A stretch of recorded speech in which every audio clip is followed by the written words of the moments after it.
presentation of Fox Sports. We are Fox Sports. We are Detroit. Tigers baseball on Fox Sports Detroit is presented by Bell Tire.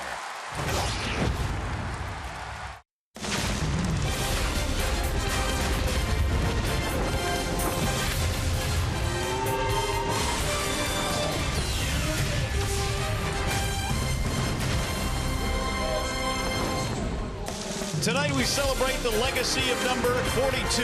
All across Major League Baseball is Jackie Robinson Day. And here in Houston tonight, both the Tigers and the Astros will wear the iconic number 42 in honor of Jackie Robinson. Nice night for baseball. Welcome to Houston, everyone. Game one in this series featuring the Tigers and the Astros. Hi again, everyone. Welcome to Tigers Baseball. Mario and Pemba, Rod Allen, glad to have you with us for Game 1 in the series. Jackie Robinson Day, Rod. Same day every year, and we honor a guy who did a whole lot for the game of baseball.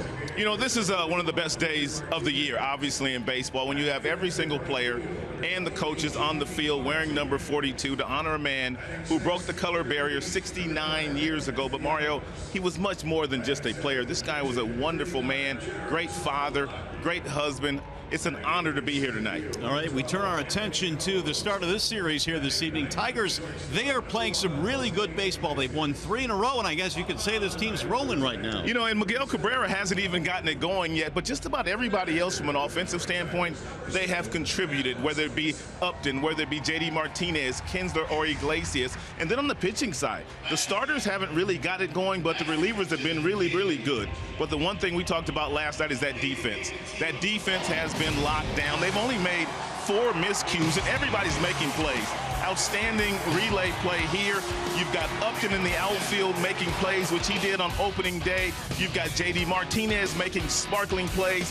Castellanos is making plays. Miggy, everybody is playing some outstanding baseball. Some Saltalamacchia and McCann as well. So this is one of those teams where the pitchers, they're not afraid to throw strikes because they know the guys at the middle are going to turn some double plays. And if they continue to play defense like this, it's going to really be a fun year because it all goes hand in hand, pitching and defense. It sure does. Now, if the Tigers are to have success over the weekend here in Houston, they're going to have to take care of 2 guys. They're awfully good. Carlos Correa, Jose Altuve. Altuve, one of the best in the game. This is a dynamic duo. This might be the best double play combination in baseball. Yes, we have Iglesias. Yes, we have Kinsler, but they have 2 young kids. When you talk about Correa, he won the Rookie of the Year last year with 22 homers, nearly 70 runs driven in, 14 steals, and he didn't even get to the big leagues until late. Altuve can just flat out hit. This guy's made all-star teams. He's won batting titles, Silver Slugger. Up the middle, these guys are dangerous. I mean, absolutely dangerous. They can hit, and they can really play both sides of the ball. All right, Tigers have a tall task in front of them tonight. Dallas Keuchel will be on the mound. Coming up, we'll take a look at Dallas Keuchel. He's awfully tough to beat here at home. Stay with us. Tigers, Astros just minutes away.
Well, one of the advantages of coming to Texas in the month of April, spectacular weather. A gorgeous day today in Houston. Gorgeous night for baseball. The roof is open here at Minute Maid Park. Mario and Pemba, Rhode Island, getting you ready for baseball here tonight. Dallas Keuchel, what more do we need to say about this cat? He was awfully good. Cy Young winner last year.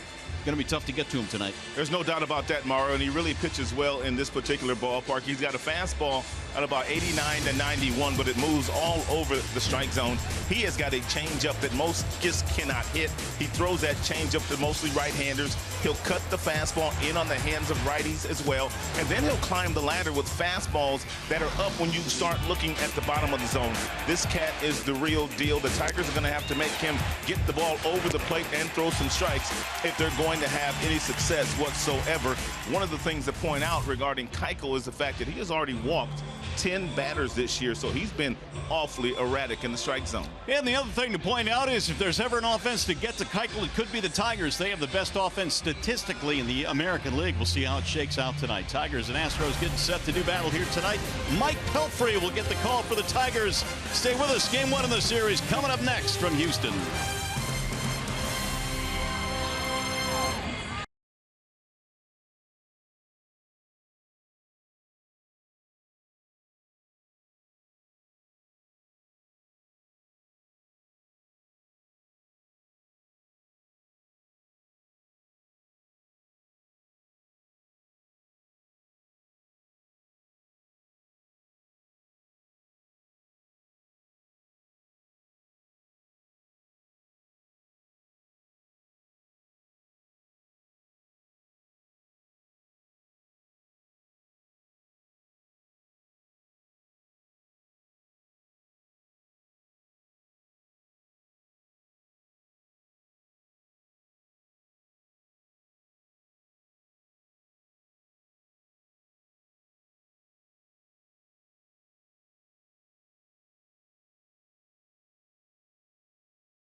We're in Houston tonight. The Tigers continue this 8-game road swing after taking 2 in Pittsburgh. They start a 3-game set here tonight against the Houston Astros this weekend on Jackie Robinson Day here all across Major League Baseball. Ian Kinsler getting set to start things off for the Tigers.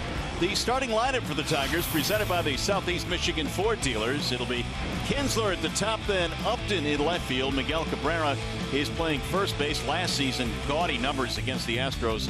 Victor Martinez back in the lineup, the DH, then JD in right. You've got Castellanos at third, Sal Telemaquia, Ghosts, and Iglesias rounding out the Tigers starting 9, and they are facing the left-handed offerings of Dallas Keuchel. Well, he won the Cy Young last year, going 20-8 with a 248 earned run average. Dallas has a fastball that tops out at 93. He likes to throw his slider to the left-handed batters. He's got a good changeup to the righties. They must make him get the ball up and over the plate tonight. Let's take a look at the Houston Astros starting defense. It is brought to you by Tim Hortons, and it's pretty athletic. They've got some guys that can really run and cover some ground in the outfield. That would be Rasmus, Gomez, and Springer. Up the middle, Correa and Altuve, 2 of your brightest young stars in all of baseball.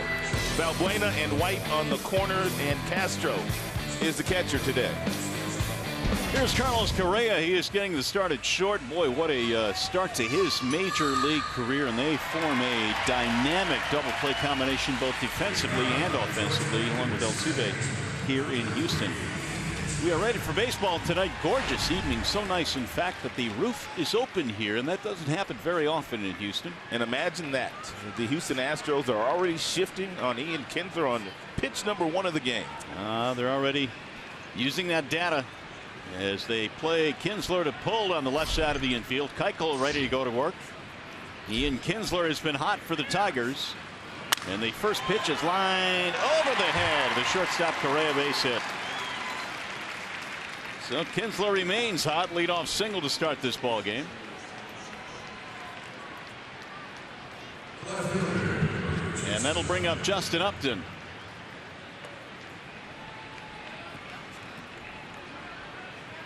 Upton has hit safely in 5 in a row, batting .297 now, 1 home run. His career numbers against Keuchel, he does not have a hit yet against Dallas, so for 6. In this particular situation, if you're Upton, you know beyond the shadow of a doubt that Keuchel's trying to get a ground ball, in which he threw 62% of last year. So you have to make the ball up in the strike zone to try to hit something in the gaps. Easier said than done. Keuchel is 28 years of age. Cy Young winner last year, won 20 ball games, lost just 8. Undefeated here at home last year. Here's the 0-1. 1 ball, 1 strike on Justin Upton.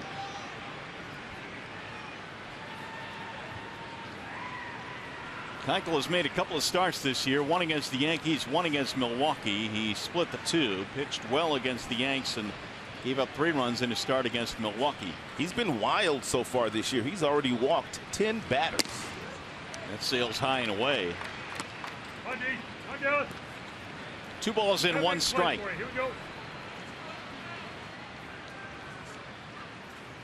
Keuchel's sinker, slider, he throws a changeup. In fact, threw a lot more changeups in that start against Milwaukee as opposed to the start against the New York Yankees on opening day. That'll sink low, and the count now in the favor of Justin Upton. 3-1. Tigers 2 wins in Pittsburgh, and they are 6-2 entering play tonight.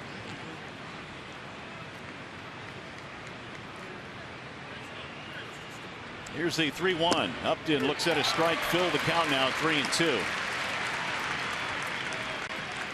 They play Justin to pull as well. Not quite the shift they had on against Kinsler, but they're swung around to the left side. Kinsler does have speed at first base, but probably too risky to run him on the 3-2 count here in the first inning, with the left-hander Keuchel being on the mound and Keuchel having a decent move. Here's the 3-2. Runner holds, and it's strike 3 called. Upton is frozen and caught looking.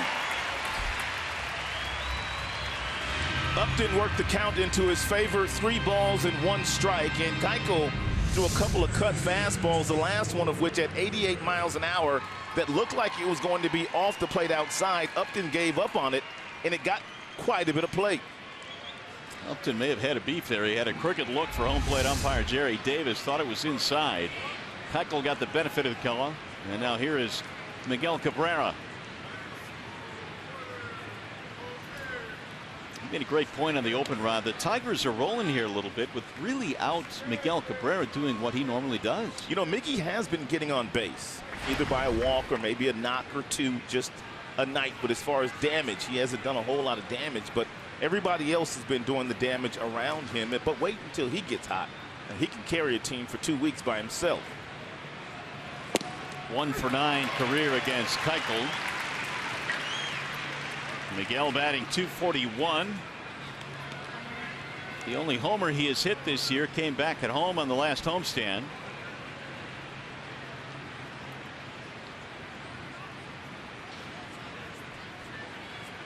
Keuchel ready with the 0-1 pitch. And Cabrera takes the ball low. 1 ball and 1 strike. We've talked about the Houston Astros and the fact that they shift as much as any team in baseball, but not a lot with Miguel in the batter's box. That's because Miguel Cabrera has a lot of plate discipline and he can literally drive the ball from foul line to foul line. So why play your defenders out of position against a guy like this? Castro wants the fastball away, and it's fouled off at home plate. 1-2 the count. Here is the Chevy Silverado most dependable players, and you've got Miguel on a list along with Jose Altuve, the most hits since 2012. Some outstanding players on that list, and Cano, McCutchen, and Adrian Beltre with Miggy and Altuve. 1-2 on Cabrera. And he'll drive one to right center field. That'll get down a base hit. Kinsler on his way to third. He's going to challenge the arm, the throw, the tag. He's out. Gomez fired at the third base, and Valbuena applies the tag.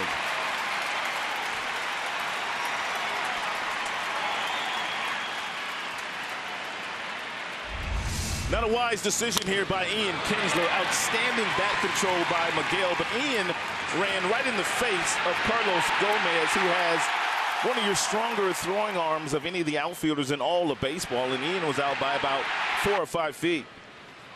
Ian was also looking over his right shoulder, which may have slowed him down a bit, but still he was a dead duck on the throw by Gomez.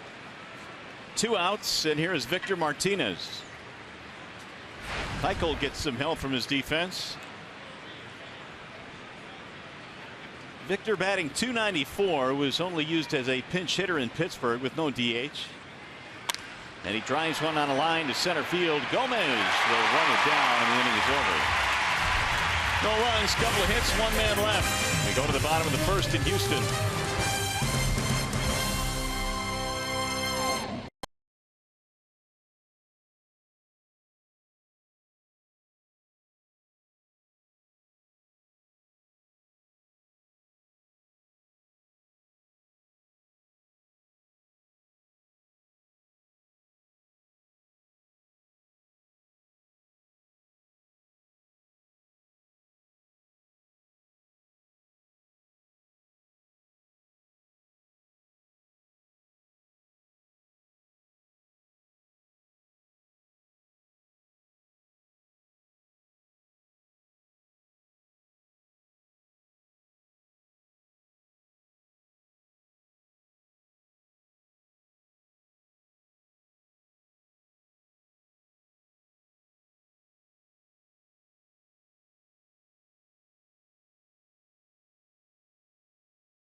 At the top of the first, but failed to score. Here come the Astros now in the bottom of the first inning. Their starting lineup presented by the Metro Detroit Chevy dealers. It'll be Altuve, Springer, and Correa at the top. Rasmus is in the middle in the left field batting cleanup. Tyler White, boy, the rookie's gone off to a red-hot start. Evan Gattis, the DH. Gomez, Valbuena, and Jason Castro rounded out.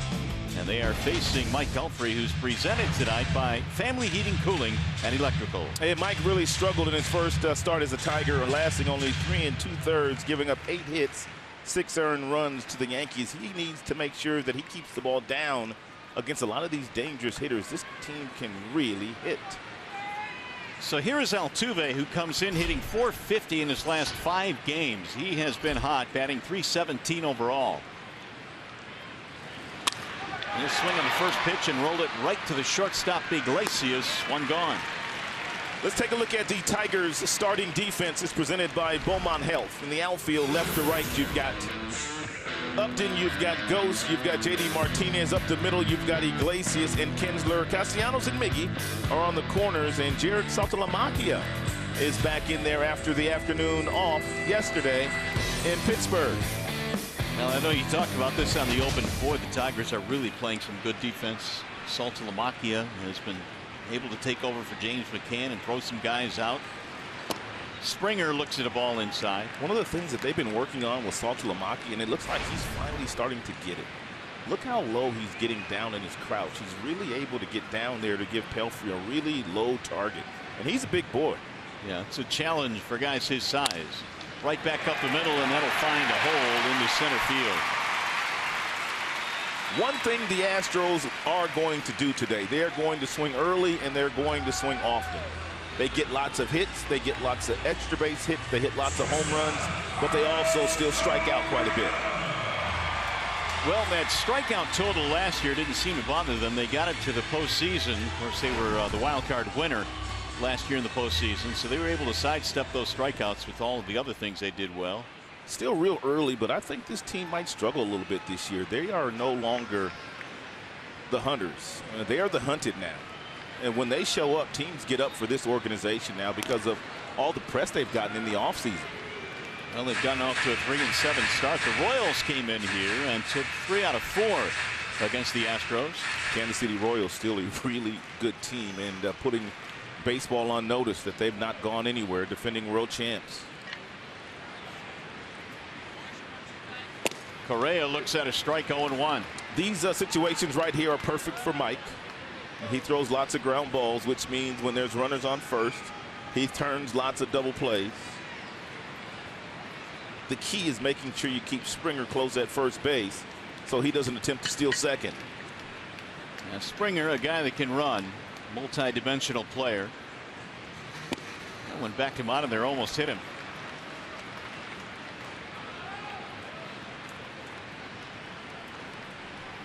Here is a proof of what I was just mentioning to you.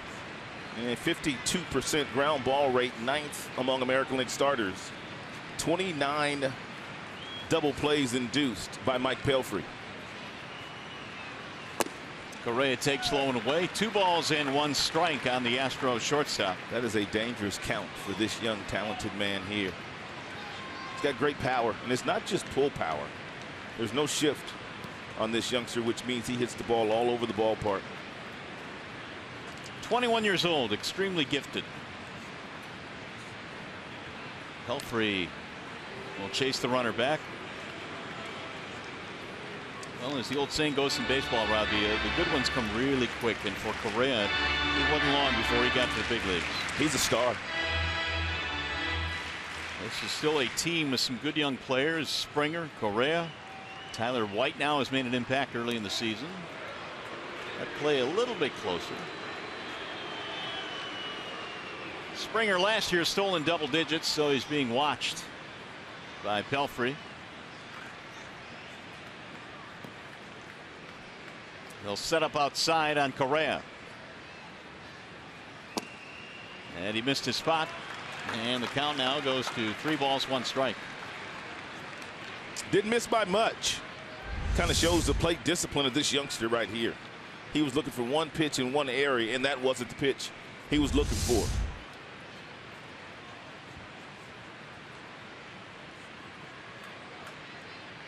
Here's the 3-1. Whistled foul, back out of play. Mentioned the Astros last year got to the postseason. They beat the Yankees in the wild card before losing to the Royals 3-2 in the ALDS. And really, it's an Astros team under the guidance now of A.J. Hinch that really took a giant leap last year in the standings. They won 86 games. Their first winning season since '08. And he lost in ball 4. That'll put 2 Astros aboard now with 1 out.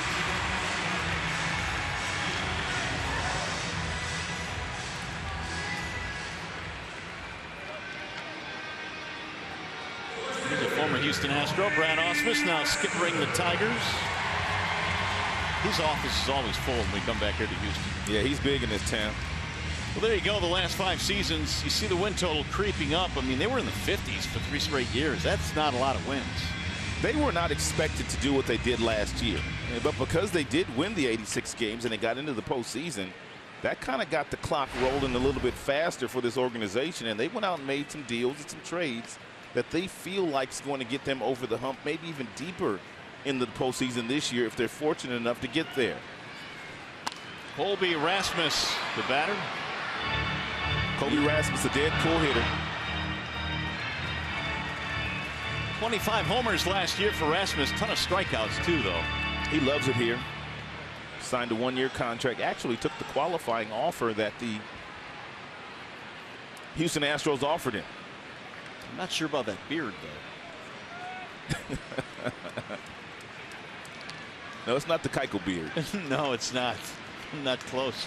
The 0-1. Driven toward left center field, and Upton plays it on one hop. They're going to try and score the run. Here comes Springer to the plate, and he's going to dive in safely. Colby Rasmus with an RBI single, 1-0 Houston.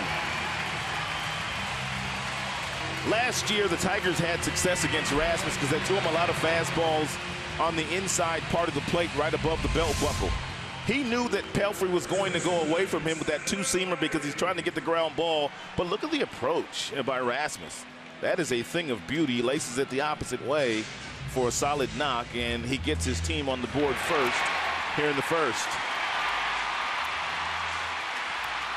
Springer motors in all the way from second, scores easily. It'll be RBI number 8 for Rasmus, and here's Tyler White.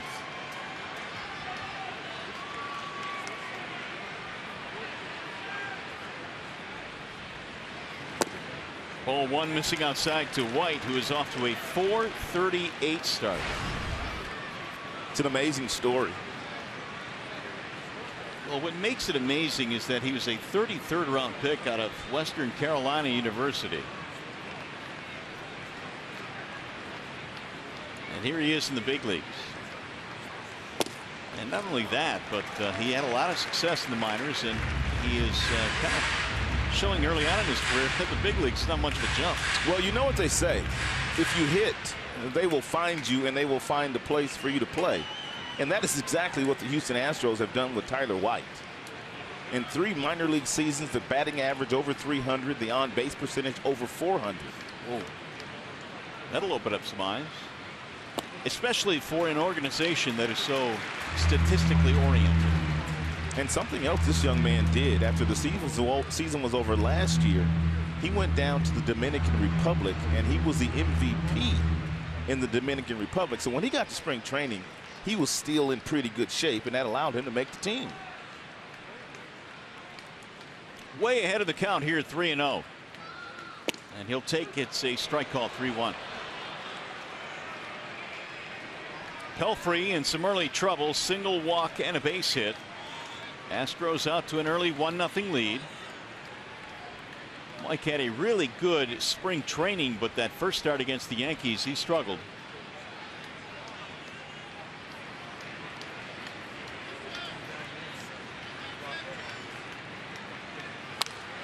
Foul back out of play. 3-2 now on Tyler White. One of the things that drew White to the Astros organization when they were scouting him in college was the fact that he had more walks than strikeouts. And for a team that is so deeply into analytics, that's a match made in heaven. And because you made that point, A.J. Hinch might not be afraid to start the runners here in the 3-2 count to try to stay out of the double play, knowing that White has the ability to put the ball in play. Runners will hold, and it's a check swing, and did he go? No, he did not. Ball 4, and that's going to load the bases. So there's that batting eye of Tyler White coming through again. They're loaded up. It's a tough take right here. Well, Jerry Davis has got an awfully tough strike zone here today. I mean, some of these balls that are being called balls, they're not missing by all that much. But the fact is that Pelfrey not really filling up the strike zone with a lot of quality strikes, so he really can't expect to get those borderline calls. Rich Doobie makes an early visit to the mound here in the first inning. Wants to make sure that things don't reel out of control here. Evan Gattis, the DH, will stand in now with the bases full. Not a good ratio early. 9 balls and 8 strikes of the 17 thrown by Pelfrey.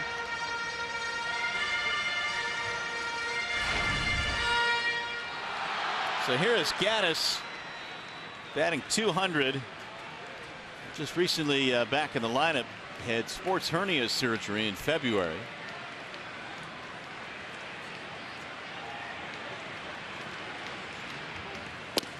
And it's a strike, 0-1. And Pelfrey still looking for his ground ball to get the double play to get him out of the inning. And Gaddis, excuse me, grounded into 13 twin killings a season ago. But he had about 13 triples too, didn't he? Yeah, he had 11, so he had a penchant for finding the gap. How about that?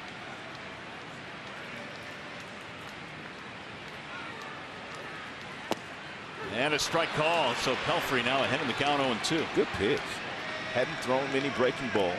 He's been struggling with the fastball command, but this was a really nice breaking ball that landed really softly in the glove of Saltalamacchia at 81. Actually, that's his split-fingered fastball, that pitch we just witnessed.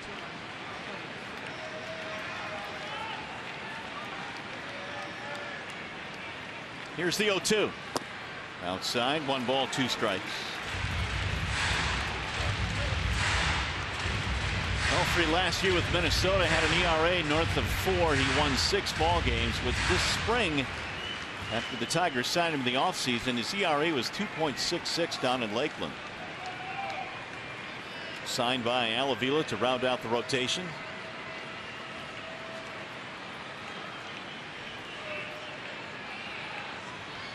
Here's the 1-2. Checked it, 1 around. Strike 3 call. Gaddis is out of there. Big strikeout for Pelfrey, his first of the game.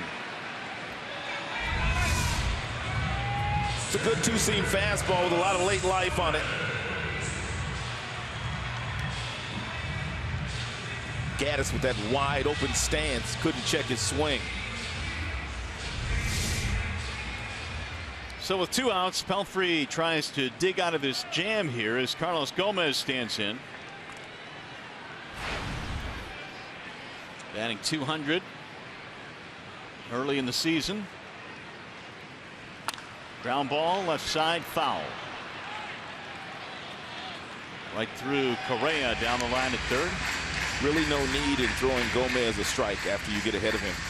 He is one guy that will leave the strike zone and swing at some bad pitches.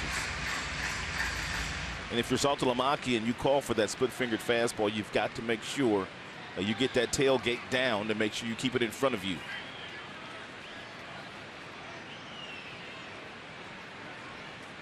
Gomez hit 12 home runs last year, an injury-filled season last year.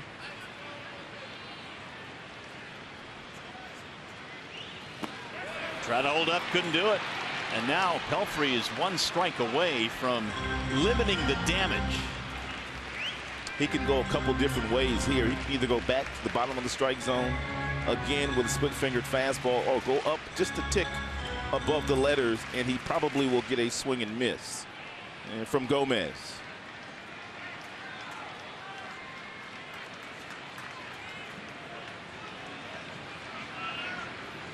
RBI single by Rasmus here in the first inning has given the Astros the lead.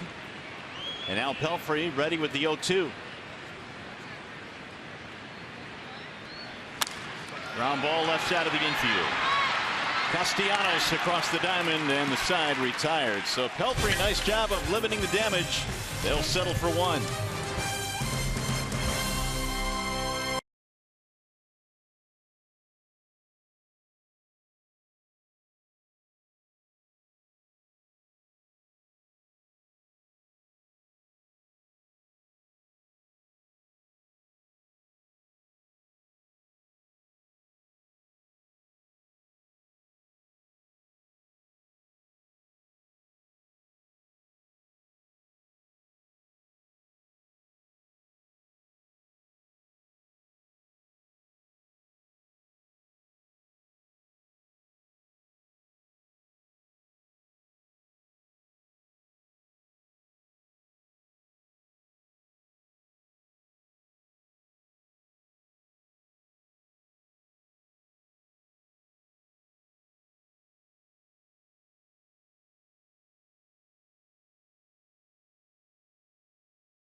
Early in this one, 1-0 is our scores. We go to the top of the second. Here comes the former Astro. It'll be J.D. Martinez to start things off. And for J.D., well, it was a resurrection of his career when he came to Detroit. He retooled some things, and J.D. turned himself into an outstanding hitter since he has been in Detroit. And their general manager here, Jeff Luhnow, he has told his staff, he has told anybody that would listen, they can never, ever make another mistake by releasing a guy like a J.D. Martinez. Dallas Keuchel starts him off with a ball high, 1-0. Nice try, D. J.D. was talking about his time in Houston before the game today, and he said, at the time I was angry, but not anymore. And he was pretty honest with himself. He said, you know, I just didn't do what I had to do. My time ran out here. They had other guys coming up in the organization, and I fully understand what the Astros did. But in letting him go, the Tigers certainly prospered. Fly ball, center field, not deep. Gomez under it, one gone.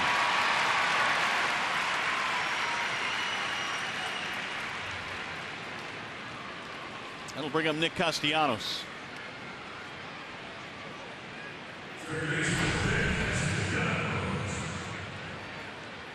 Castellanos at .333, good series against the Pirates. In fact, had a 4 RBI game yesterday. And all of his damage was done pretty much on the first pitch that he saw in those at-bats. He'll swing again on the first pitch. Gomez got turned around. That ball is going to drop in for a base hit. And once again, Castellanos swings on that first pitch. It's really the best pitch in baseball. I mean, if they're going to continue to throw you fastballs right over the heart of the plate, even though they know you love to swing at the first pitch, why not do it? Gomez is a pretty good defender. As a matter of fact, he won a Gold Glove in 2013, but that time he got turned around, and I'm not so sure he makes that play anyway. The question is, why would you give Castellanos the first pitch fastball? Well, word is going to get around shortly, and teams are going to stop giving him hittable pitches on the very first pitch, and they're going to see if he starts to chase. It's going to be very key for him not to leave the strike zone when they do start pitching on the edges on the first offering. Strike one on Saltalamacchia. In case you're wondering, Castellanos is 6 of 11 in first pitch swinging so far this season. Yeah, that word's got to get around pretty soon. It's almost like the kid Alcides Escobar of the Kansas City Royals, their shortstop. Swing and a miss. 0-2 on Saltalamacchia. Might have been that changeup at 77. The one thing Keuchel does, he throws 3 or 4 different pitches, all of them out of the same window. That 3/4 arm slot, they all have tremendous movement. His fastball pretty much tops out at 88, 89. That's about it. I mean, he's not a guy that will overpower you. A swing and a miss. Saltalamacchia goes down on 3 pitches. 2 outs. Menards brings you the big money encounter. It's a tough encounter when you face Dallas Keuchel at home, to be sure. And here are the numbers to prove it last season. His last home loss back in 2014 of August, when Bo Porter was his manager. Anthony Gose will step in.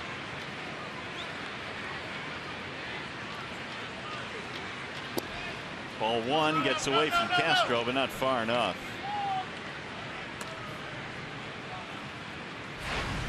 Goes out in center field again tonight for the Tigers. Was 2 out of 4 in the series against Pittsburgh. 273 overall. Still waiting on the return of Cameron Maybin, who's coming back from injury. And the word is that very soon, in fact tomorrow, they will reevaluate Cam Maybin to see when he might be able to rejoin the team. Which will give the Tigers another weapon. Especially against difficult left-handed pitching like they're facing here tonight. Right now the 2 Tigers center fielders, Gose and Collins, both lefties. Tapped right back at the mound. Not solid contact at all, and down go the Tigers. They get a wild single but leave a man to the bottom of the second to go.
1-0 as we go to the bottom of the second. The field conditions are presented tonight by Ace Hardware and the Scotts Company. We mentioned it was a gorgeous day in Houston today, Rod.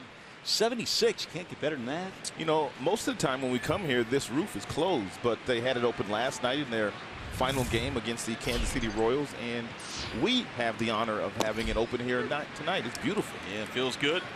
Luis Valbuena leads it off for the Astros. It'll be Valbuena, Castro, and then Altuve against Mike Pelfrey. Valbuena really struggled in the just completed series against the Royals. Swings right through the breaking ball, and the count now is no balls, 2 strikes. He was just 1 for 10 against KC. As a team, Kansas City Royals came in here and took 3 of 4 from Houston. They're playing to pull against Valbuena. And the bounce in outside for 1-2.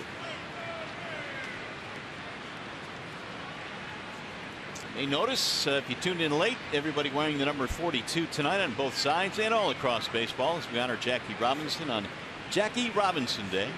69th anniversary of Jackie Robinson integrating baseball.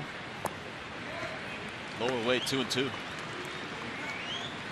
Haven't seen it yet, but I heard Ken Burns did a 4-hour special that is just outstanding. I have not seen that either, but I hear good things. Of course, 42 retired all across baseball. And Valbuena takes low, and all of a sudden it's gone to 3-2. Mike is pitching away from contact so far here tonight. The Houston Astros really are not a patient group. They swing early, they swing often, they swing and miss a lot, but he is picking on the corners a little bit too much here so far tonight. And he lost him, ball 4. Leadoff man on. He's already gone to 3 full counts in this game. His 3rd walk. Speaking of Jackie Robinson, what a player he was. I mean, he got to the big leagues in 47, won the Rookie of the Year, and then just 2 years later, the MVP. And he was 28 years old when he finally got to the big leagues. Can you imagine if you'd have had a chance to watch him when, say, he was 21, 22, 23 years old, when his legs were strong and fresh? Yeah. Well, here are some of these superlatives. He still did a lot. For Jackie, yeah, even in the 10 years he played in the major leagues. 311 lifetime average, 6 World Series appearances. Here is Castro. He takes ball 1. They're going to have quite a celebration in Los Angeles tonight, honoring Jackie Robinson. Castro hitting .125. 1 RBI this year. Castro struggling so much that they're entertaining the thought of putting Evan Gattis back behind the plate. Gattis did not catch it all last year, but he caught a little bit in Atlanta the previous season. But A.J. Hinch, their manager's been working with him, and don't be shocked if we see him behind the plate in this series. Well, Pelfrey continues to pitch away from contact, and his pitch count is elevating early here now. He has 3 walks. He's gone to 2-0 on Castro. Castro really, even last year, didn't hit all that well. He hit only a little over 200. He did have some power, 11 homers. There's a ground ball off of Pelfrey. They rolled it short. Here's the throw to first, not in time. Iglesias made that closer than I thought he ever could. Infield hit.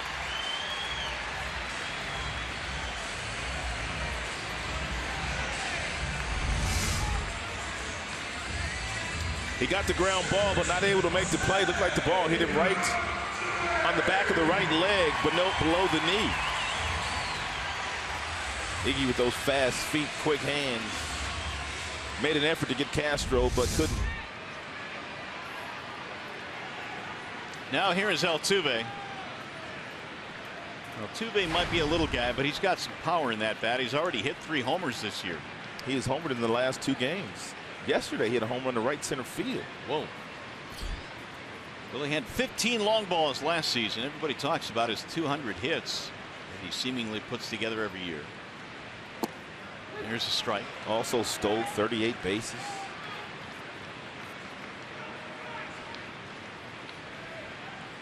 Silver Slugger, Gold Glove. It's his second career Silver Slugger. Pelfrey needs a ground ball right at someone here.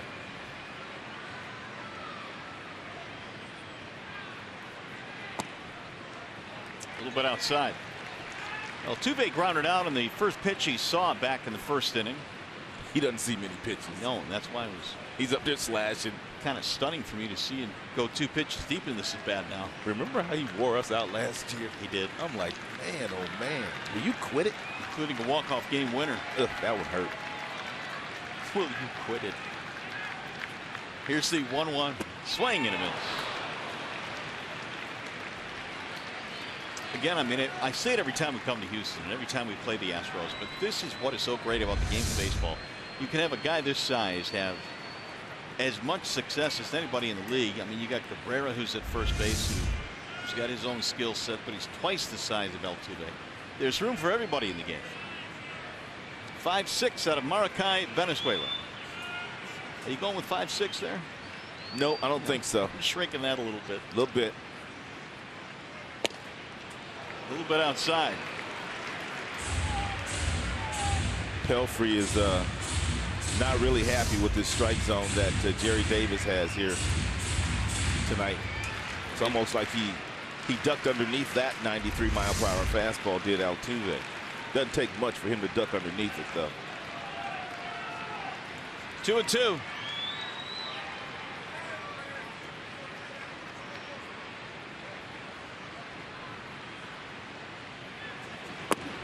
Three and 2. So another full count for Pelfrey. That's his 4th already in this game. Cause for concern. He's really on here in the Tigers bench.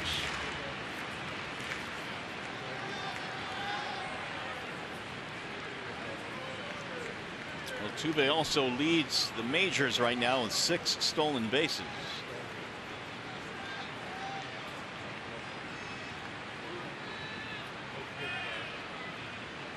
Full count, 3 and 2.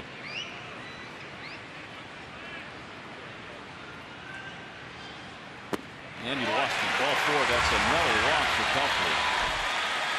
2 in this inning, 4 in the game.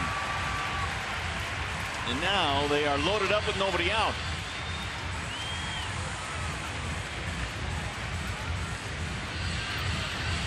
Rich Doobie comes trotting out.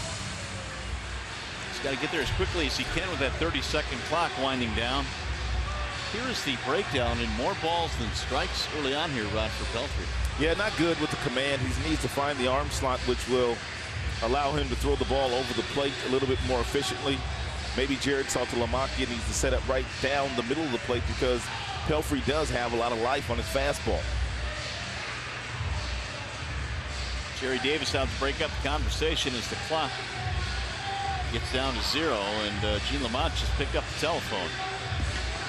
We assume having a chat with the bullpen. The Tigers starting to stir down there out beyond the left field wall. Might be Buck Farmer. He's probably the long guy down there.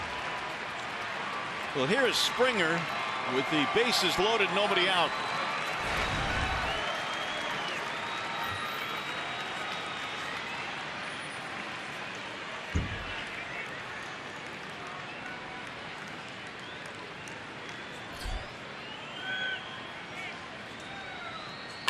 Ground ball foul, third base side.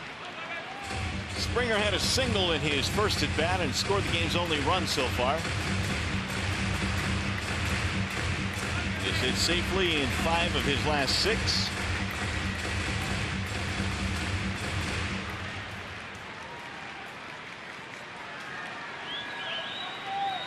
These two, every time they get together, man, they just chop it up, don't they? Last year, they're having a whole lot of fun down there at first, messing with each other. Strike called on Springer. Now the count is 0-2. Last year, Miguel and Altuve were untucking each other's jerseys. And Altuve has gone on record to say that Miggy's the guy that he grew up as many Venezuelan players grew up idolizing.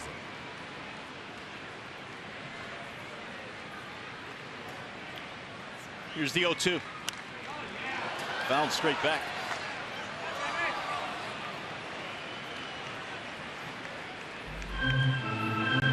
Springer last year played in just 102 games. He fractured his wrist. Otherwise, his numbers would have been a whole lot better than they were. Still 16 homers, 41 RBIs. Former first-round pick of the Astros.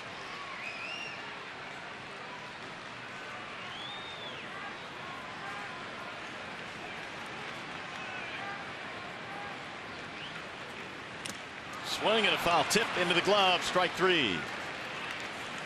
Big strikeout there. 1 out. We're going to make that our Bell Tire pitch by pitch. Nice visit by Rich Doobie. Real nice arm slot there. Discovered by Pelfrey. Nice life on two-seam fastballs. 1 fouled off. And then he came back with a real nice splitter to get George Springer to swing right over the top of. So with 1 out, Pelfrey still with a lot of work to do here as Carlos Correa stands in.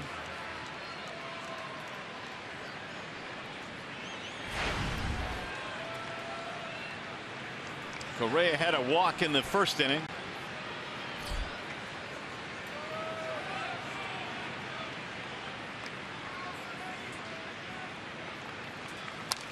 Fouled away 0-1.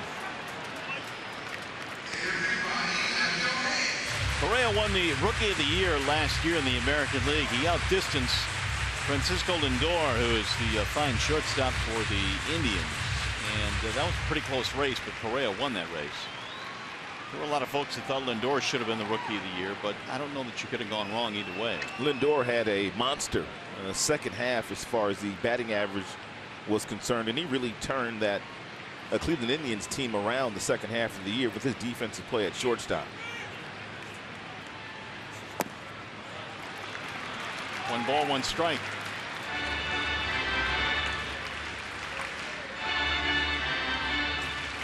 Here are the rookie ranks last year for Correa. You can see that he was at the top or near the top of most of those categories. First in homers.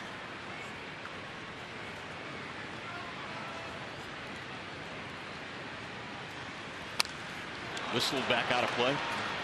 We were marveling at the home run that Upton hit into the camera well at Comerica Park in the last homestand. That was about 450 feet or so. Correa earlier this year against Michael Pineda of the Yankees hit one 461 feet. He's special. Man, does that massive power.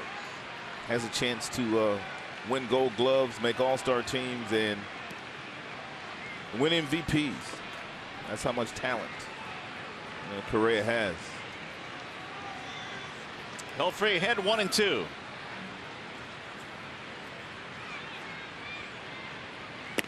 High, 2 balls and 2 strikes.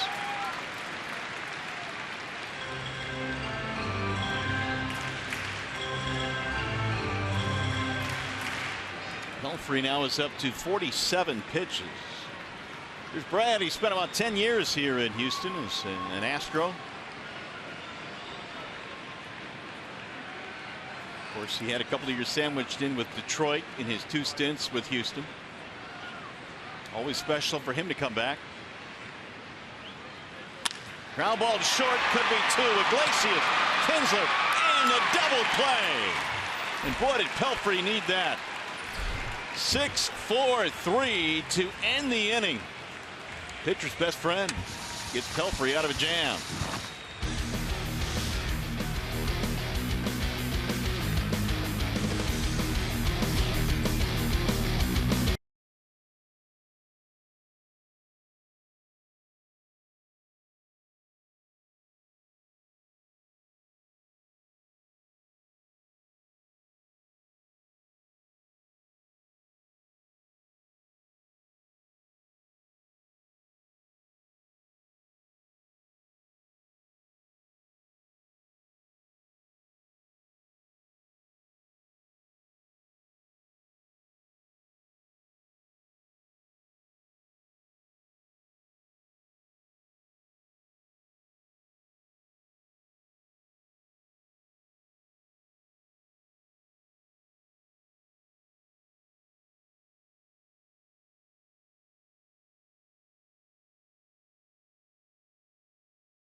in here in Houston. 1-0 is our score. The Astros have the lead as we go to the top of the third. It's been kind of a tale of two starters here. Pelfrey compared to Dallas Keuchel.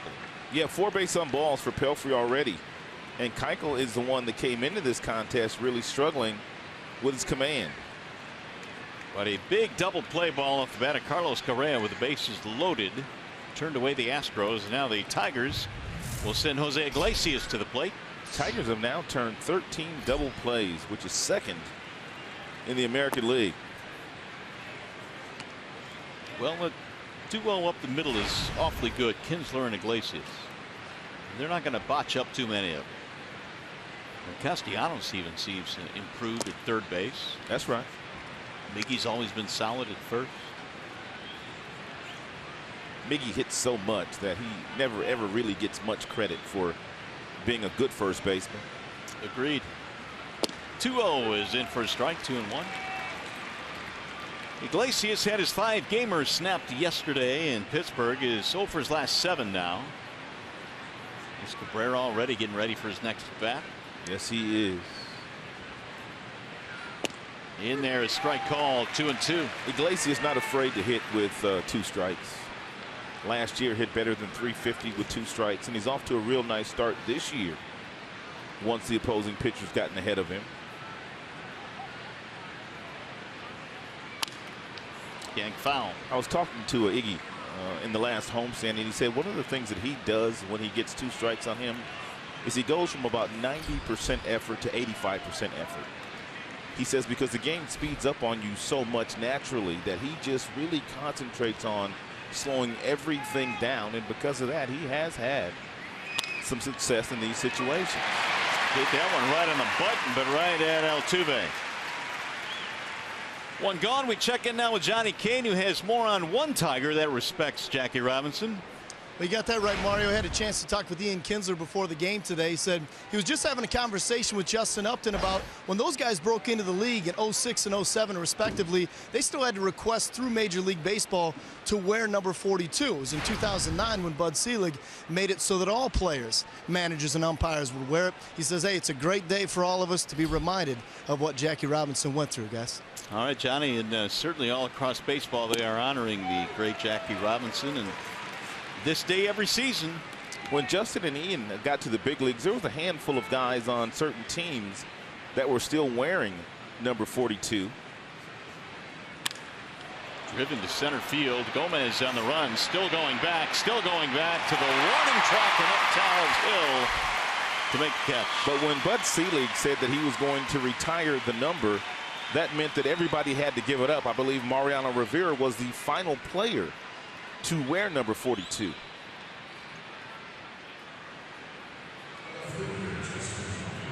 And we got Justin Upton. There's the number 42, which you will see at every Major League ballpark has a retired number. Upton struck out in his first at bat.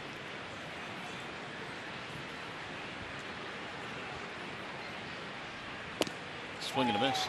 The last Houston Astro to wear number 42 was also a former Tiger, the late Jose Lima. Jose Lima. Yeah. Lima time.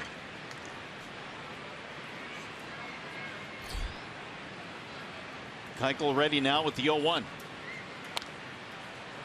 He's got that cut fastball that is boring in on the hands of Justin so far here in his first 2 plate appearances, and Justin not able to pick him up cleanly.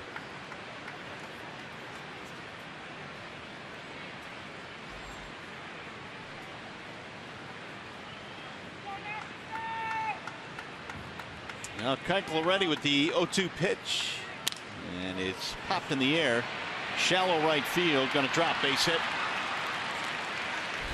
Upton flares a single to right. 2-out base runner for the Tigers. Hey, don't forget to get your Detroit Tigers $10 tax break from now until midnight Sunday. $10 off select seats. See the Tigers face the A's April 25th through the 28th. Visit Tigers.com and enter the coupon code TAXBREAK. You done your taxes yet? I have. Long time ago. Done early. Long time ago. I don't mess around with that either. Sooner the better. Yep. Here's Miguel Cabrera. I mentioned that Lima was the last Astro to wear 42. He was also the last Detroit Tiger to wear the number 42. There's a bouncer back up the middle, right at Altuve. They'll get the force. Inning over, no runs, a hit, one left.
Let's take a look at the big boys, big play of the game. Mike Pelfrey has struggled in the first 2 innings. He walked 2 in the very first inning and gave up 2 hits, but only gave up 1 run, getting Gomez to ground out to the shortstop. Then he struggled again in the second inning, walking a couple of more, giving up a hit, but getting the talented Correa to ground into a 6-4-3 double play. Let's not make a habit of that tonight, no. Mr. Pelfrey. He's been living on the edge, hasn't he? 1 for 5 with men in scoring position tonight for the Astros. They've left 5 men already. Colby Rasmus leads it off. Shift employed with Castellanos in short right field. RBI single for Rasmus in the first, providing the game's only run.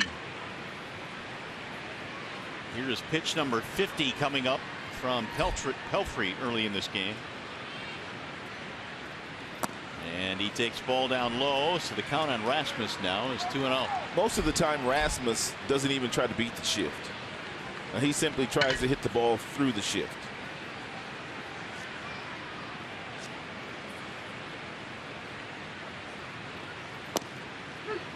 On the outer edge, 2-1.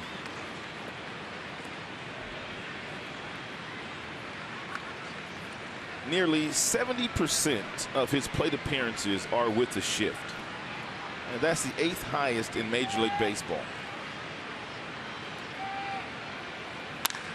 He's going to pull it right into the shift.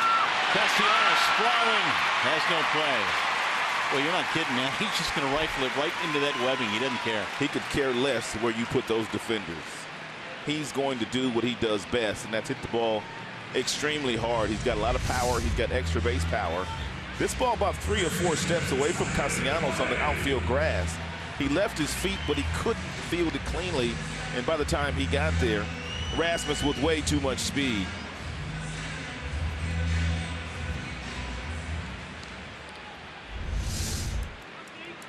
Leadoff man is on. Another hit for the Astros. It's their 4th hit of the game, and here is Tyler White.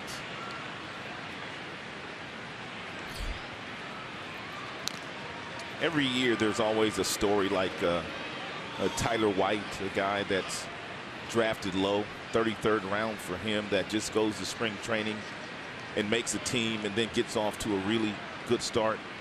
Remember Chris Colabello a couple of years ago for Minnesota? Absolutely. That's in for a strike. You brought this up earlier. A guy like Altuve, who stands about 5 feet and 5 inches, can have the kind of success that he has in this game. It's also a wonderful story when you have a guy like this, a guy that they didn't have a lot of money invested in, that does everything right and then gets rewarded for it. Well, it's I guess a win for analytics. Now, it's still very early, obviously, in his major league career. He's not going to be able to keep up this pace. I mean, we've seen in the past guys like, well, Chris Shelton for the Tigers. You know, that month of April, we're thinking, this is Mickey Mantle. That's a great point, because A.J. Hinch, the manager of the Houston Astros, when he congratulated White on being the American League Player of the Week, he says, now I have to tell you this, it's all downhill from here. Well, he hit 550 his first week, so yeah, I guess he was right. He said, it's not this easy up here. It's all downhill. I hate to be the bearer of bad news. 2 balls, 1 strike on Tyler White. 556 to win the Player of the Week award to begin the season, and when you're a rookie and you're winning that award, it's an awfully hot start. Another ground ball would be lovely here for Pelfrey.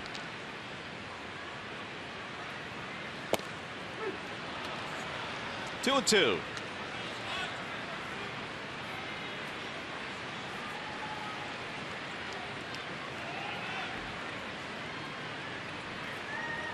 Pelfrey getting the call here in game 1 tonight. Tigers have 2 more this weekend. Then it's on to Kansas City.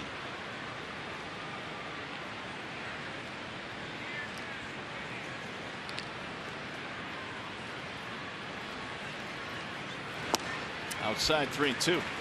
I'll be thinking about you while you're eating that late night barbecue too, boy. You know I'm gonna miss it. Boy. I know it.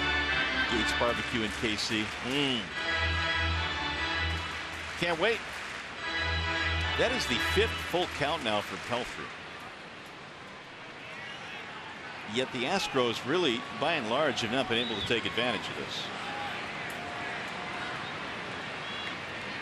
Runner goes, and he walked it. Well, the walks are piling up now. That's 5 of them for Pelfrey.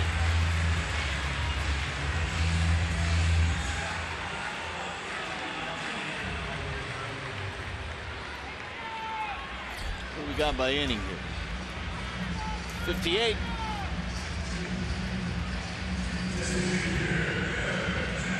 Evan Gattis going to stand in. I might just have to take me a selfie with a big old rack of ribs and send it to you. Don't do that to me. In case you're wondering, the most that Mike Pelfrey has ever walked in a big league game is 6. As Mario just pointed out, he's already issued 5 free passes to the Houston Astros batters. So here's Gattis now with 2 on, nobody out. And again, Pelfrey, we've said it all night long, in search of that ground ball. They've got him out of trouble in the last inning. 1 ball to no strikes on Evan Gattis.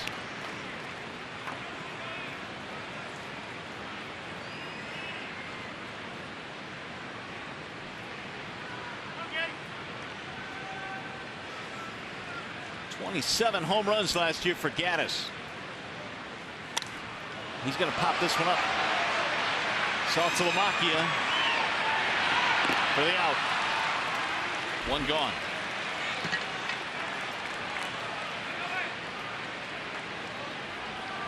Now a ground ball gets you out of the inning. Gomez can run though.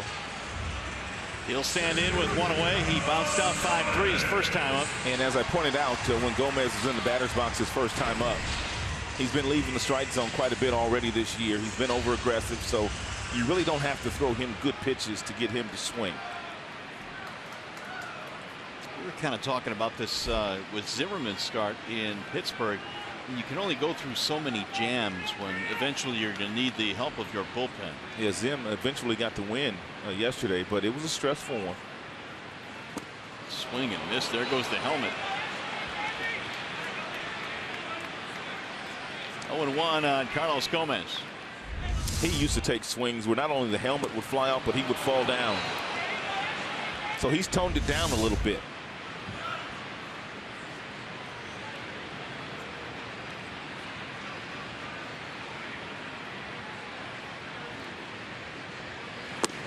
Outside, 1 ball, 1 strike. Gomez acquired last year from Milwaukee. Spent 6 years in Milwaukee, a couple of years in Minnesota as well as a youngster. Put up some really good numbers in his days with Milwaukee. Swing and a miss. 1-2. Well, the Astros haven't had trouble getting guys on base tonight. It's been scoring them has been their issue, and that has helped out Pelfrey, who's now 1 strike away from dispatching Gomez. Same issue that the Pittsburgh Pirates had yesterday afternoon. And they left quite a few base runners stranded. And the 1-2 outside, 2 balls, 2 strikes.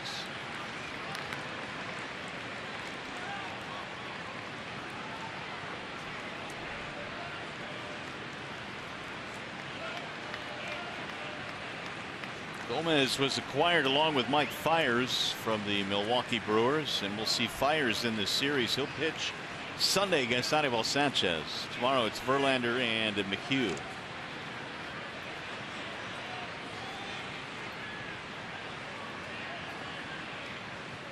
Here's the 2-2. Now 3-2. 6 full counts already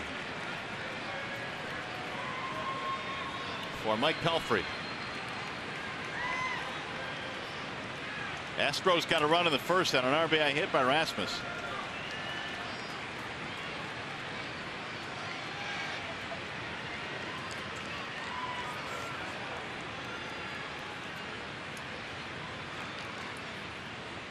And the 3-2. Bouncer back up the middle. Kinsler tags the bag 1, throws to first, another double play. How about that footwork from Ian? A little step back to touch the bag for 1, and another twin killing. He might be getting a call from Dancing with the Stars. He might. Check this out. Whoop. And an easy throw for a double play.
Is dodging bullets. We'll see if the Tigers can get the offense going. They trail the Astros 1-0.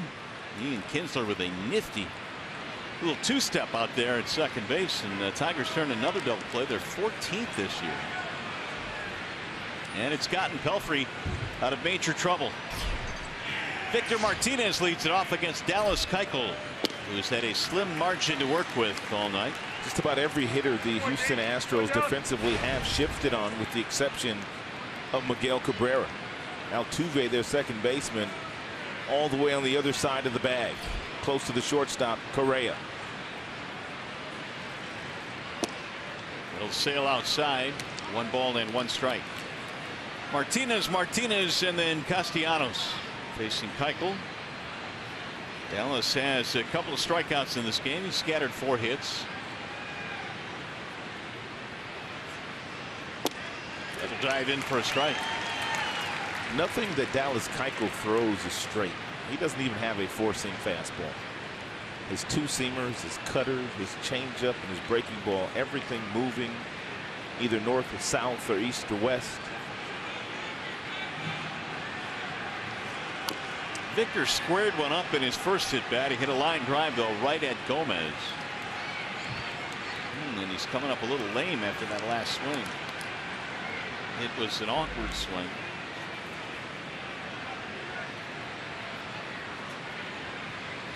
Hope he's hurting right now.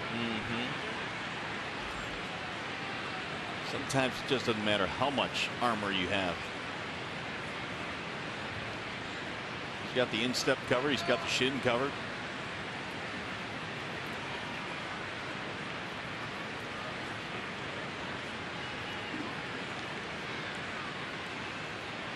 Here's the 1-2. That's going to head down the first base line. It's going to be a fair ball. And so Martinez tagged out. 1 gone.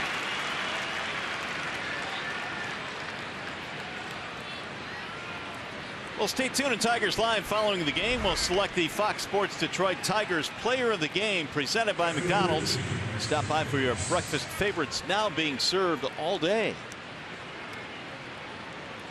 One away for J.D. Martinez. I don't go to Mickey D's that often, but it's nothing worse than it used to be where you got there like 10:35 and you couldn't get breakfast. They want to give you a hamburger at 10:30 in the morning. That was horrible. I'm like, come on, man. I need an Egg McMuffin. Yeah, can't make me one. It's 10:32. We switched over at 10:30. I'm sorry, Mr. Allen. Now you can get them all day long. Yeah, that's great. You're going to have to visit more often now. There's a strike called on J.D., who took exception to that call from Jerry Davis. Well, one guy's around the strike zone, so he's going to get the benefit of the doubt, and the other guy not around the strike zone as much. So the strike zone has been a little tighter for Mike Pelfrey.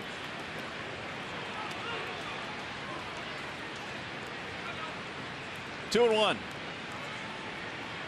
J.D. had the 7-game hitting streak come to an end yesterday. They'll send a ground ball to third. Routine play there for Valbuena. 2 gone. And now Castellanos, and we'll see if Keuchel gives him anything to hit on this first pitch. It'll be a changeup or a cutter inside or something. Nick took a first pitch in his last at bat and slammed a single.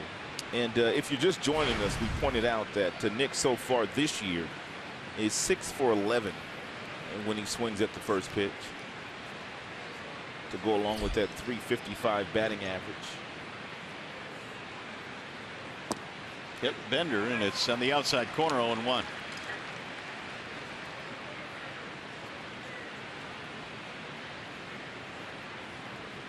Castellanos, couple of homers. He's knocked in 7. Drives this one on a line to left field and caught by Erasmus. Tigers are squaring up some balls today, but they're hitting them right at him.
1-0 as we go to the bottom of the 4th inning here in Houston, and it was announced today. Did you see that Jim Leyland now is going to skipper the Team USA and the WBC next year? I did see that. The last time the WBC came around, it was Joe Torre that was skippering that squad, but Jim Leyland's going to get a chance to put the uniform back on.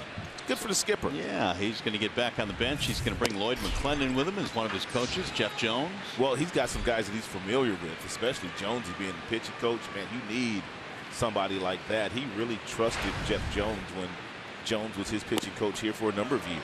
Alan Trammell will also be on the staff for Jim Leyland. Willie Randolph, I saw his name too. And Marcel Latchman too, I thought I saw his name. Yep. Yeah, he'll be on the staff as well. So good luck to the skipper. He just couldn't stay away, could he? No, he couldn't.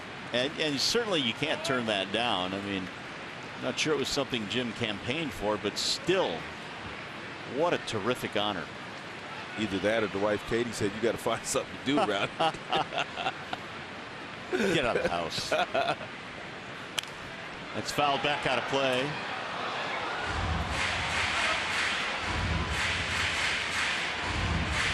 It'll be Valbuena, Castro, and Altuve. A big deep breath for Mike Pelfrey, who's had to battle through it. However, he has really come up with the double play ball when he's needed it badly. One in the second, one in the third. Little chopper slowly to the right side. Pelfrey is just going to take it himself. One away, and now with more on Jim Leyland skippering Team USA, we check in with Johnny Kane. Hey guys, of course we had a chance to talk with Jim Leyland during the last series in Pittsburgh. He says he's already talked to Joe Torre about it. Torre told him it's going to be a lot of work, but Jim's embracing it. Remember, Team USA has never won that tournament, but he also talked about the fact that he's going to have to potentially face the Venezuelan team, which is going to be skippered by Omar Vizquel. Now Vizquel's going to have the likes of Miguel Cabrera and also Victor Martinez on that team. So Jimmy Leyland said, I told Miggy I'm going to walk him. That is unless Victor's behind him. So he says he hopes that they get to play them in a meaningful game, but certainly won't be fun facing his former guys. He's going to have to do it. He got to deal with Altuve too. Oh yeah, that's right. Yeah, it's going to be a fun tournament. It always is every year, and hopefully Team USA under the guidance of Jimmy Leyland can win that thing next year. Hopefully the Team USA will get its best players. That's the key. Yeah. Our guys haven't been playing. Hard to win the tournament if you don't have your top guns out there. Have you heard whether they were going to allow the Cuban players that are playing here in the United States to play for their country? Have you heard? No, I haven't actually. I know they were talking about that. Interesting question, because there are a lot of good ones stateside here. Oh, for sure.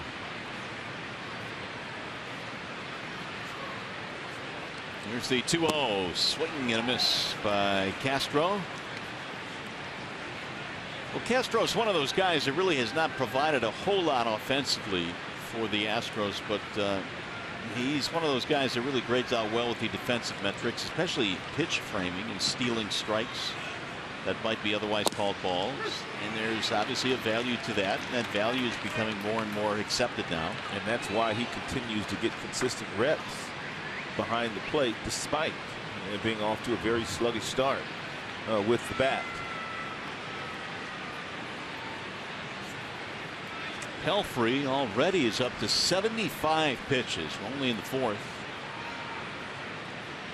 Here's the 2-2. He needs himself a 1-2-3 inning with no traffic. Well, Pelfrey's MO, at least the last couple of years when he was in Minnesota, he will take the ball for the most part. He was healthy all last season, but very seldom does he go beyond 5 innings. So whenever he's out on the mound, if you're Brad Ausmus, you know pretty much it's going to be a day where you're going to need a couple of relievers.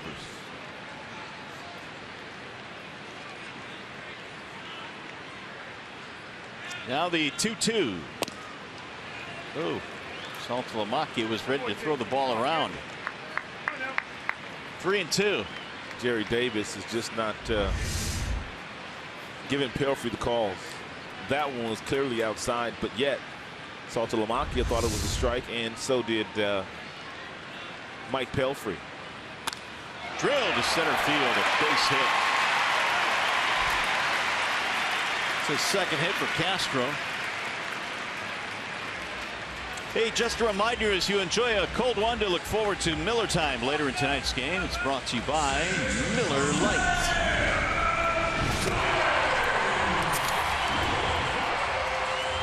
Now Jose Altuve.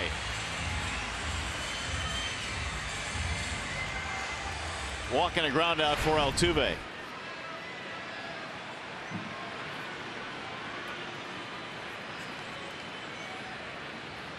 Last year marked the second straight year that Altuve had at least 200 hits.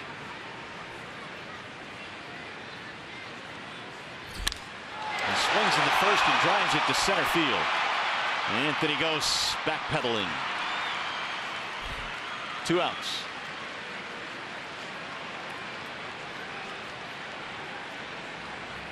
That's the first ball that the Astros had put in the air, the first fly ball out, other than that foul pop to Saltalamacchia early in the game. So they've pretty much been pounding the ball on the ground, which is Pelfrey's MO.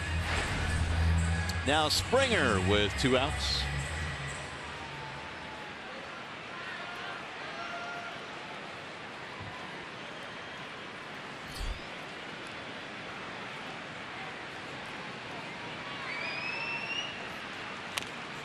Big rip there by Springer, who lost his balance. 0-1.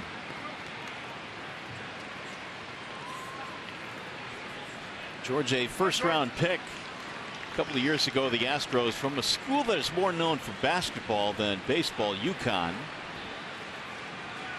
Cold weather state.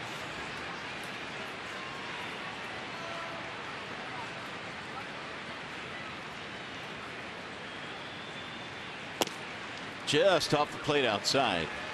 1 ball, 1 strike. New Britain, Connecticut, is where Springer was born.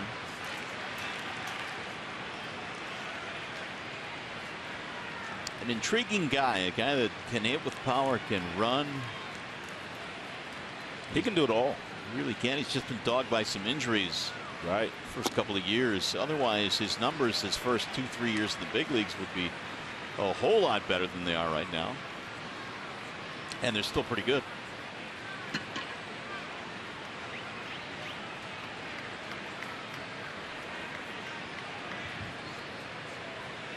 Two balls, 1 strike.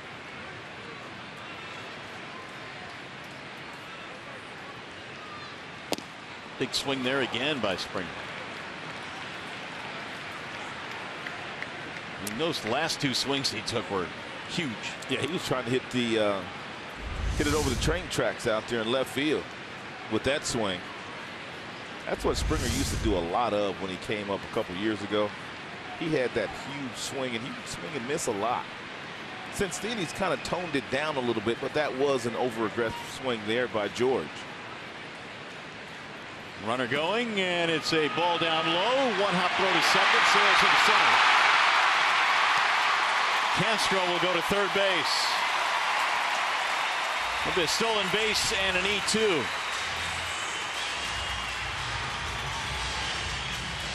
First stolen base of the year by Castro, and also his first attempt.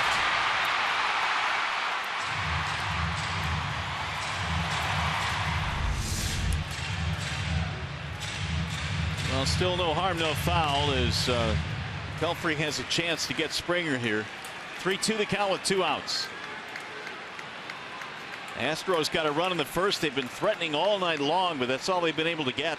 That is only the 5th error that the Tigers have committed as a team this season.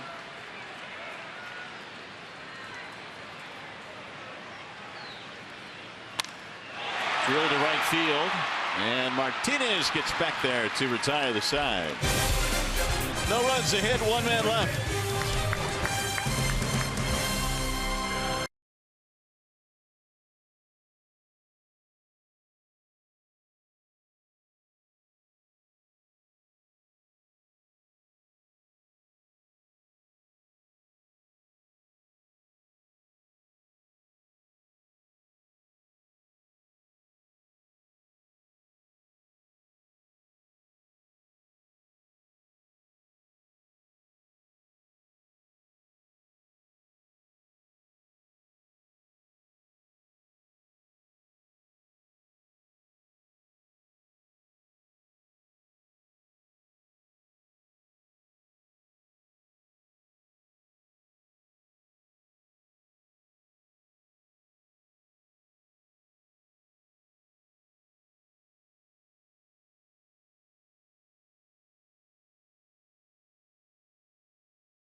couple of milestone home runs have been hit in the last couple of days. It was Jared Saltalamacchia on Wednesday hitting a grand slam. That was career home run number 100.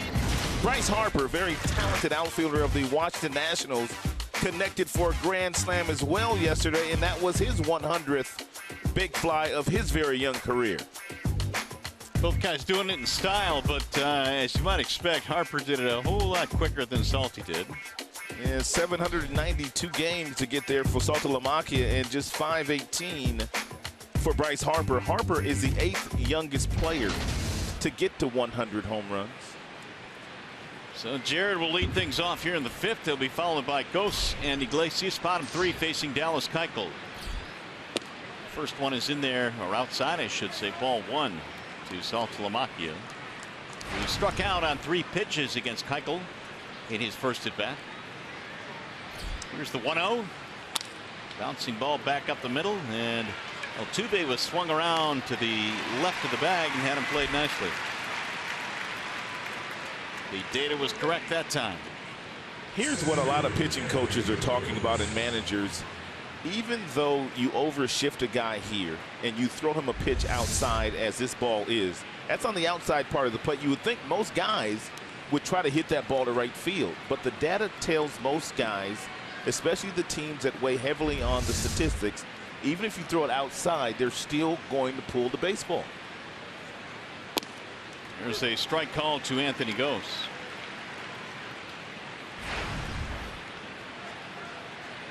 Old habits are hard to break, I guess. I mean, if that's your swing and that's been your approach all these years, right? You really have to concentrate on starting to do things a different way. Keuchel was able to knock it down. Better hurry. And he got it. Well, Keuchel's won a couple Gold Gloves, so him fielding his position is nothing new. 2 up, 2 down. Well, if the Tigers combine for 3 or more home runs in this game, bring a copy of the box score to a participating Arby's location tomorrow. Get a free small order of curly fries. Tigers have hit a few balls hard in the game, but it seems like every time they hit one, the defenders of the Houston Astros are playing them perfectly. Iglesias, one of those guys that hit it hard right at the second baseman, a line out his first time up.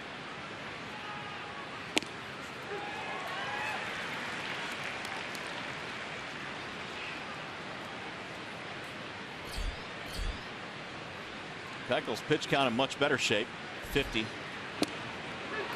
And there's another strike, 0-2. Keuchel threw 246 innings last year. And when Houston got to the playoffs, they're trying to slow him down and watch him a little closer this year. Off the end of the bat to the first baseman, straight at Tyler White. It's a 7-pitch inning for Dallas Keuchel.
Tigers baseball on Fox Sports Detroit is brought to you by Comerica Bank. Raise your expectations of what a bank can be when it's time. Come to Comerica. And by Jeep. See your Jeep dealer today and experience the freedom that comes with legendary capability. Nighttime here in Houston. The Astros are on top of the Tigers as we go to the bottom of the 5th inning. Carlos Correa leads it off. And Pelfrey backs him out of there with a ball way inside. 1-0. Correa knocked into a double play, perhaps the biggest bat in this game early in the contest. They had the bases loaded in the second and the double play end of the inning. They actually had the bases loaded, nobody out, but a strikeout, double play closed it down. That'll get back out of play. 1 ball and 1 strike.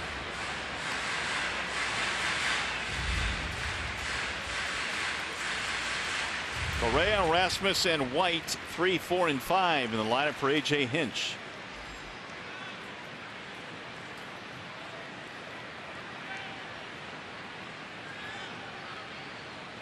Here's the 1-1. Pulled to third base, knocked down by Castellanos. 1 out.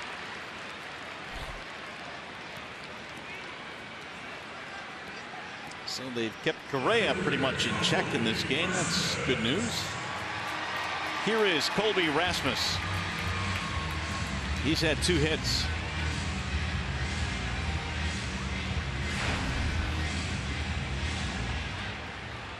Average now at .344 for the former Cardinal. Also had some time with the Toronto Blue Jays. Driven foul, back out of play. Jeff Luhnow, who is the general manager here in Houston, was also in St. Louis when he drafted Colby Rasmus. Rasmus did not get along with Tony La Russa in St. Louis, therefore he was shipped off to Toronto. Here's the 0-1. I was reading a fascinating article on Jeff Luhnow when he was with the St. Louis Cardinals. He actually hired a NASA engineer to analyze all of the data that they were collecting when he was in the scouting department with the St. Louis Cardinals. Of course, Luhnow has brought that philosophy here to Houston. One missing outside. He hired someone from NASA? NASA, a NASA engineer. Wow. He's taking this stuff seriously. Well, yeah, he was. And, you know, he was kind of looked at. They called him Harry Potter in St. Louis because he was always about the numbers. And there was kind of this rift between the baseball people and the analytics people. Right. Which, you know, I guess is normal for most organizations. They would call him the accountant or Harry Potter, and he would just go about his business and say, here are the numbers. He's found the right manager here in A.J. Hinch to carry out his plan, though. A.J. Hinch buys into everything they're doing from an analytical standpoint. Oh, awfully close. He checked the swing, though. 3-2.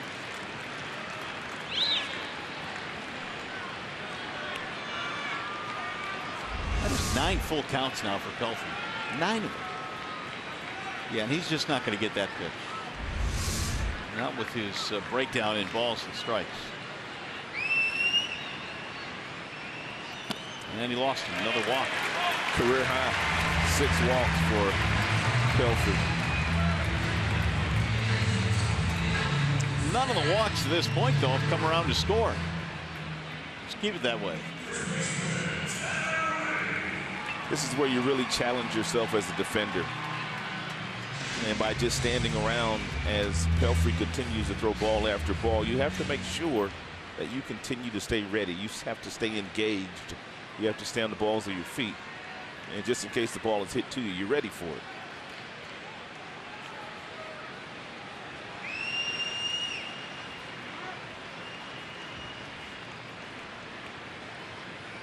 Tyler White has walked twice. We talked about his ability to draw walks, and that's what opened up some eyes to the Astros scouting department when they drafted him in the 33rd round. They loved his ability to draw walks, low strikeout guy compared to his walks. They invited him to spring training. He was not even on the 40-man roster, and he led their team in hits. And he is right up there among a lot of the leaders on their squad right now, 8-9 games into the season. He batted .353 this spring.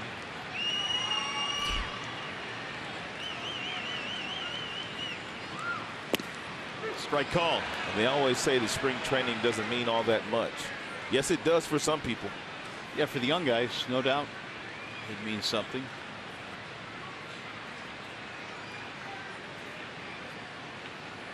Spring training meant a lot to you. Absolutely. Had to be ready to play as soon as I got there. Those were going to be most of the opportunities that you got early, while the veteran players are still kind of working their way into shape.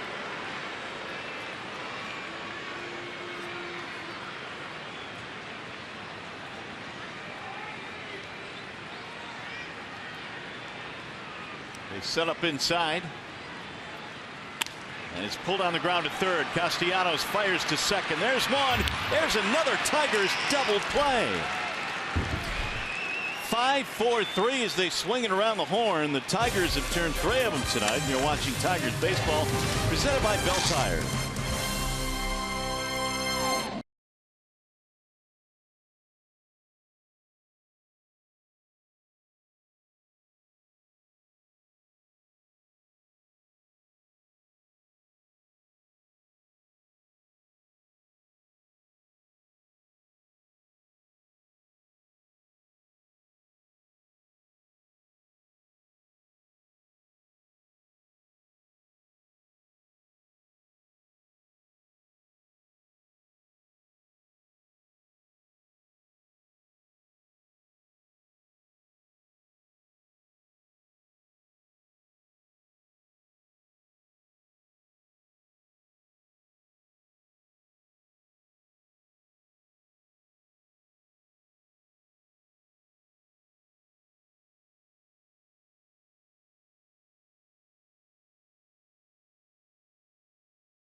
Here is the 1-800 call Sam call of the game. Mike Pelfrey has pitched in a lot of stress here tonight, but when he has had some base runners, he's been able to throw the ground ball, and he's been aided by the middle infielders.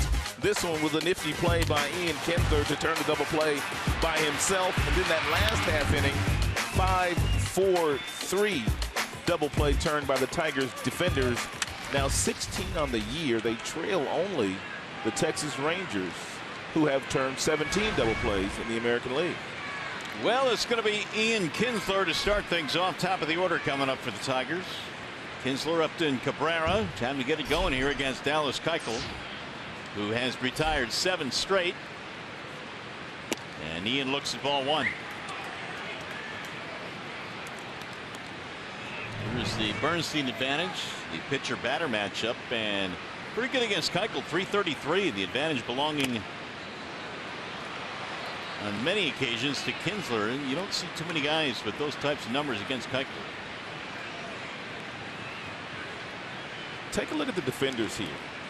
First baseman well off the line, which creates a problem because you have 3 defenders over there. So if the ball's hit on the ground, it's a challenge for him to get back to the bag sometimes.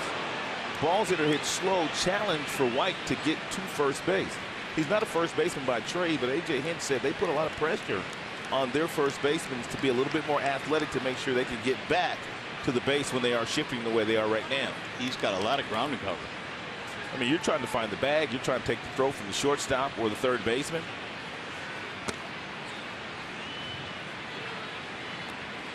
Level the count now, 2 balls, 2 strikes. A.J. Hinch also said most right-handed hitters, when they do hit the ball toward first base, it's not a lot of bat speed, not a lot of damage on those balls hit. Therefore, he feels like he only needs 1 person on that side. Pulls it right into the teeth of that shift.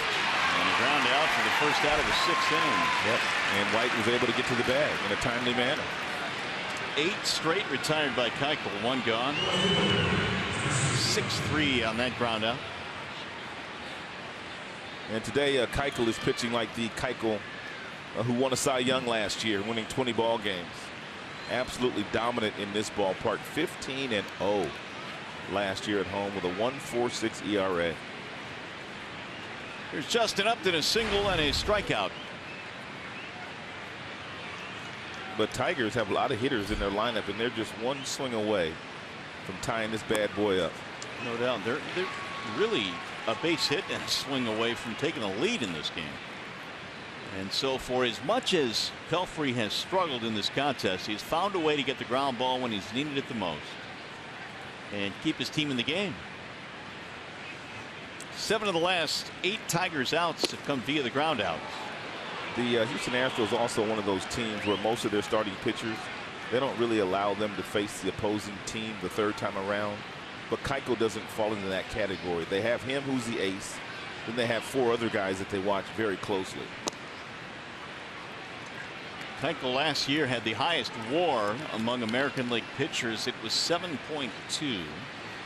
Probably one of the major reasons why he won the Cy Young. Of course, he won 20 games too. Pulled on the ground at 3rd, and Valbuena again gobbles it up. Another ground ball out. 2 away.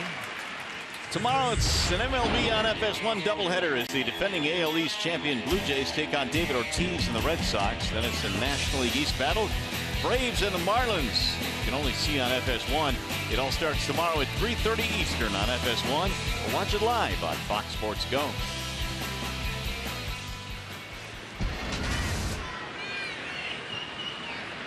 Here is Miguel Cabrera. You know, all the Tigers hitters have those protective devices on their foot because Keuchel throws those power sinkers up there.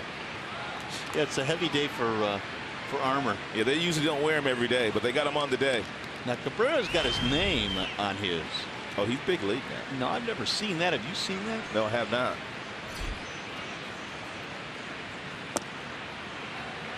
A bit outside.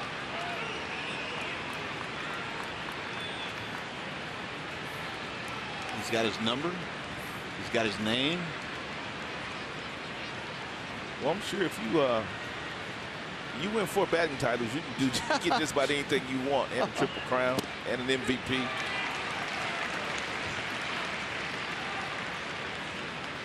That's a really good point.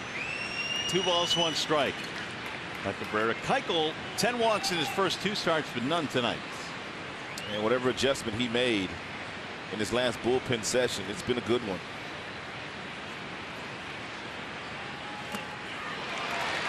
Two and 2. Keuchel in his last start and only start against the Tigers last year struck out 8 in 7 innings and gave up just 1 run and only 6 hits. He's 2-1 lifetime against the Tigers.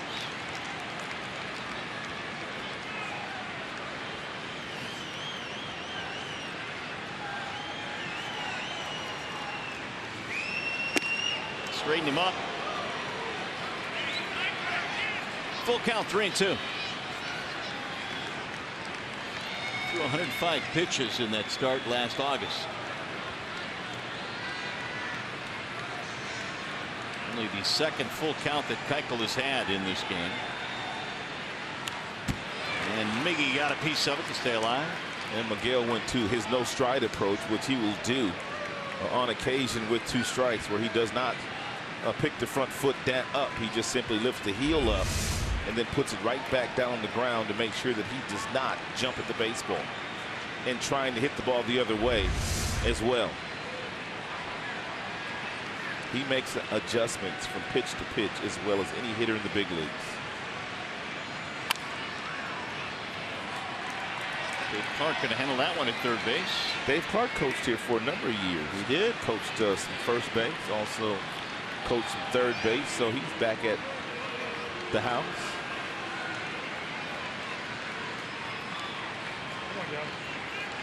By the way, if you're ever getting in any trouble, get behind Dave Clark. He used to box news. I remember that. And he was a really good one. Golden gloves. That's right.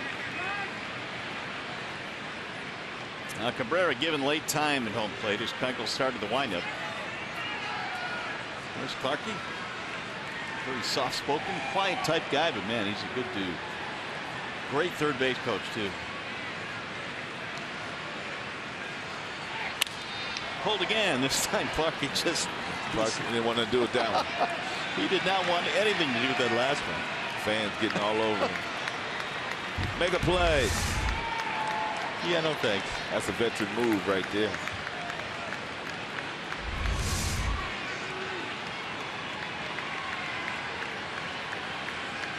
Keuchel having trouble disposing of Cabrera here.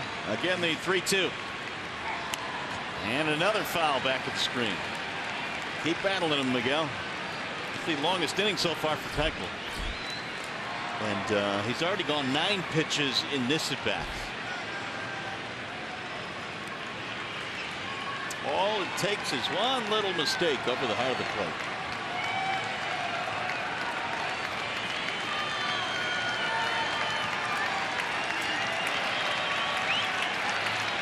And the crowd trying to help Keuchel out a little bit here. Again, the 3-2. Swing and a miss. He struck him out. He finally won the battle. That's 10 straight retired by Keuchel.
To lead the Tigers 1-0 as we go to the bottom of the 6th inning here at Minute Maid Park, and you got a couple of teams still looking around for their first win. The Braves at 0-9, the Twins at 0-9. Yeah, I feel bad for both Minnesota and Atlanta. I've got good friends that are part of both of those organizations. John Hart, who's running that organization now, Freddie Gonzalez, the manager of the Atlanta Braves, and of course you start talking about Paul Molitor and what he was able to do last year in his first year as a manager, but man, are they scuffling.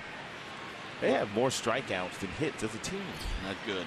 Atlanta is winning tonight 6-3 in the 9th in their game against the Marlins. The Twins are playing at home against the Angels and trailing 1-0 in the 7th of that game. Terry Ryan, the general manager of the Minnesota Twins, one of the most recognizable and respected men in all of baseball.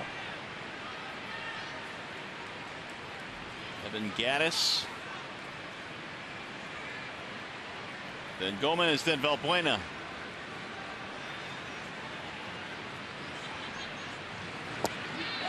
Went around. Pelfrey gets a strikeout. One out here in the 6th. Here is the Comerica Bank game summary. Those of you that may have been watching the Wings tonight, who fell 5-2. It's Mike Pelfrey struggling with the command tonight. 9 full counts, 6 walks, but 3 double plays have kept him in this game. Yep, Dallas Keuchel's been doing what he's been doing at home for a calendar year now. 6 innings, 4 hits. He hasn't walked anybody. He's punched out 3. There's a ball outside, 1-0. 100th pitch there for Pelfrey.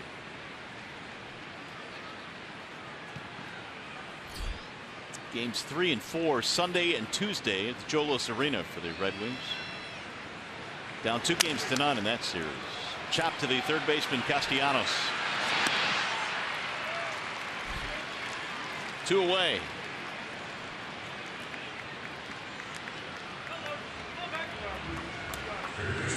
We'll bring up Valbuena.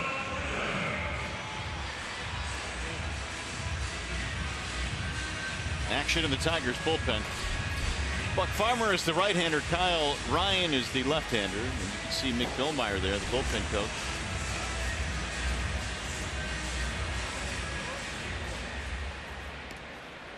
Keeping a watchful eye.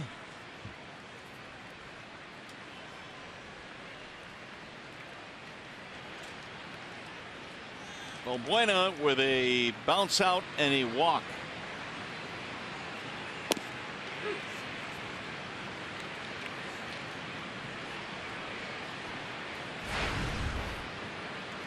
Well, say what you will about how Pelfrey has gotten to this point. It has certainly not been pretty, but it is still only 1-0. Showing bunt, and he'll look at a ball outside. 1-1. It's a great point. He has kept his team in the game, even though he has walked a career high 6 here tonight.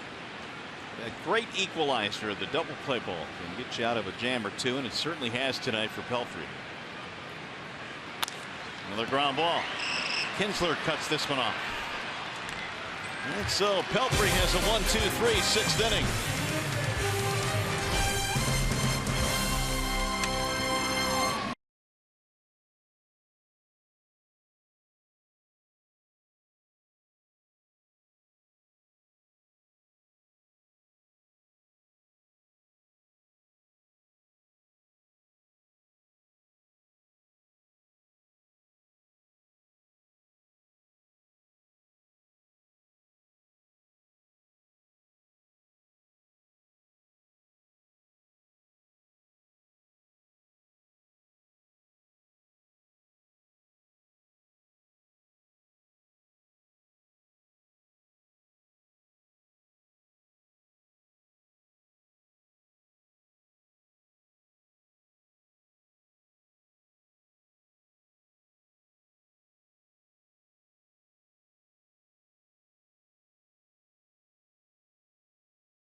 The Jimmy John's freaky fast delivery of the game. Dallas Keuchel, well, he's been on point so far here tonight. He's been staying off the barrel of the bats of a lot of these Tigers hitters. They hit some balls hard in the first 3 innings, but the last couple of innings, he has been speeding them up with the fastball, slowing them down with this real outstanding curveball that he's been throwing in. They have not been able to do a whole lot against last year's Cy Young Award winner. Not much separating these two pitchers on the scoreboard, but boy, the numbers are awfully different. The 6 walks by Pelfrey, one of the big differences. As Keuchel goes back to work. Especially the pitch count.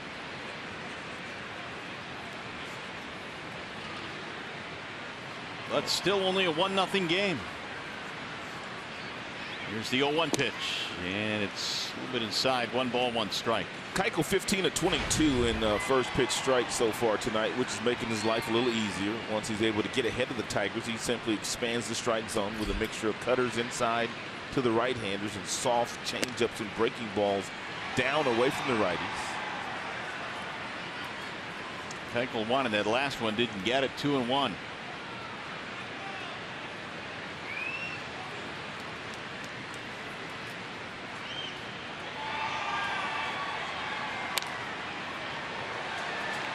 Martinez in this game 0 for 2, line to center and bounced out.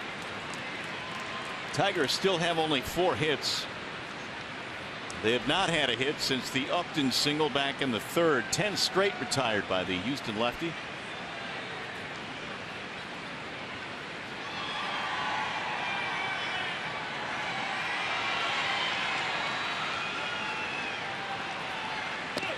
Back him out of there. 3-2.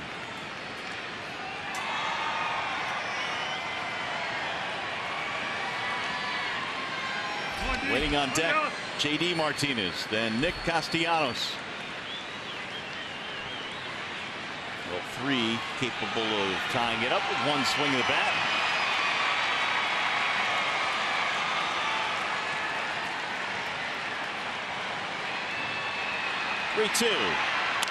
Ground ball to 3rd. Balbuena's been busy tonight. 1 out.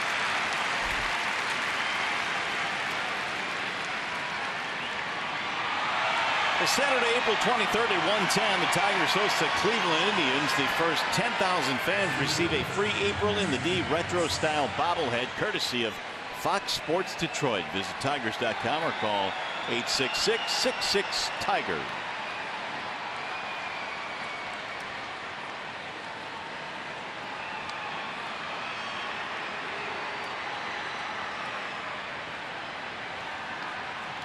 Already 10 ground ball outs thrown by Dallas Keuchel here so far today. He came into play today, Mario, since he's gotten to the big leagues, averaging nearly 3 ground balls for every fly ball, which is the most of anybody in the majors. So he's just doing today what he always does. And what is it about his arsenal that results in the ground ball? Well, he disguises his pitches very well. He works at the bottom of the strike zone. He induces a lot of contact. That ground ball found a hole. It's a base hit. And that was an adjustment made by J.D. Martinez. Hopefully a few more of the Tigers right-handers will make this same kind of adjustment here tonight against Keuchel with that vacated hole on the right side. But that's what makes him so tough. Everything moves down in the strike zone, which allows him to get as many ground balls as he's been able to get here tonight. Conscious effort here by J.D. to let that ball travel. Inside-out swing drilled to right field. 5 hits now for the Tigers, and that snaps a string of 11 consecutive Tigers batters that have been retired. Here's Castellanos. Good look at ball 1. Nick singled at his first at bat, lined out in his second at bat, hit a bullet to the left fielder Rasmus.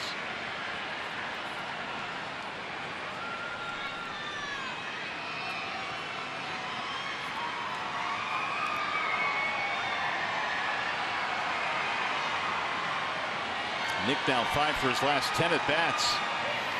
Swing and a miss, had a big rip there. 1 ball, 1 strike. Keuchel last year led the American League with 232 innings pitched. He did throw 3 complete games.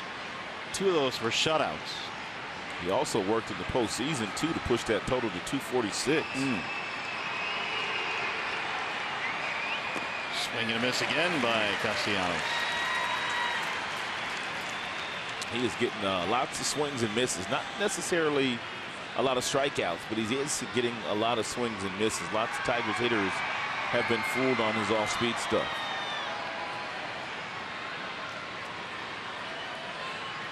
I mentioned Keuchel last year, 15-0 at home, the best single season home record in Major League history for a single year.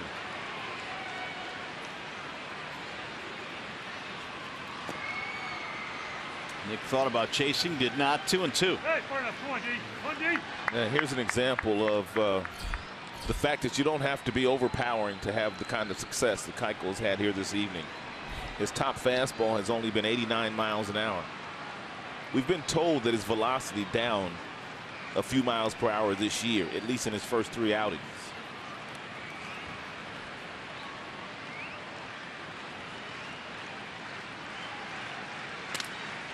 Sawed his bat off, rolled toward first. White is going to go to second. They'll get the force there.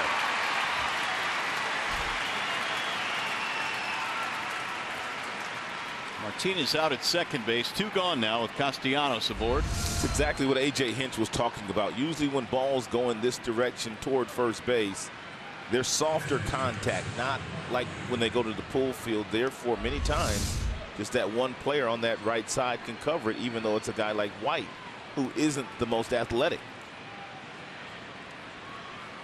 A couple of bright managers here tonight. Brad, of course, went to Dartmouth, an Ivy League school, and A.J. Hinch, a graduate of Stanford. I had no shot of getting into either of those schools. You couldn't have gone to either of those Nope. schools? Nope. Don't even bother to apply. Strike one on Saltalamacchia. That'd have been way too much work. Yeah, well, that's the other point. Yeah. Brad told me a couple of weeks ago that his daughter is going to Dartmouth, going to follow in Daddy's footsteps. Really? Didn't his parents go there too, though? I'm not sure. There's Altuve picking up yet another ground ball. And Saltalamacchia is out, and that'll be it for the Tigers. No runs, 1 hit, 1 left. Coming up, the Consumers Energy 7th inning stretch.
Tigers baseball on Fox Sports Detroit is brought to you by Bell Tire. Get the lowest tire price, period. Bell Tire.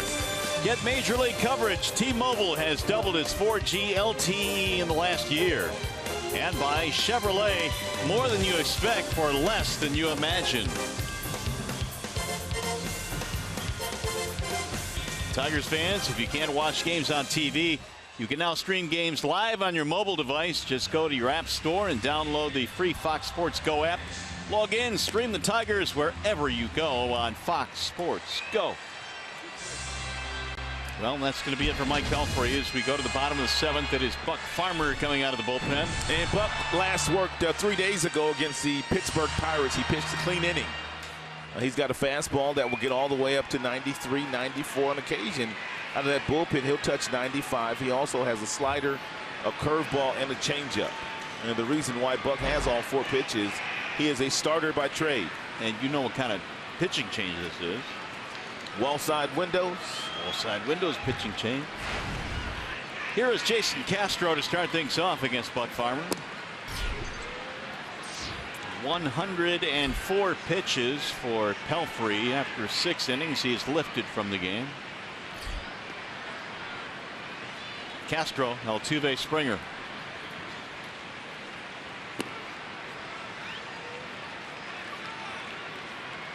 Two singles in this game for Castro, one of the infield variety.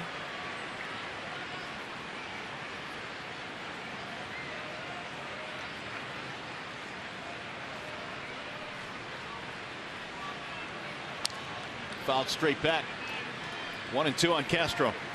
Rich Doobie, the new pitching coach, made a mechanical adjustment with Buck Farmer in spring training. One of the things that he noticed with Buck is when he was landing with his front foot was open, which was causing his front shoulder to open up and the arm to lag, and a lot of his balls were up in the strike zone last year. This year, he is much more on line, and you can see when that front foot lands, it's directly toward home plate. And that's why Buck has been able to get on top of the ball. That's why he's had a good spring training, and he's continued to throw the ball well. There's Rich Doobie in his first year as the Tigers head man for the pitching staff. Ooh, good pitch, and down he goes.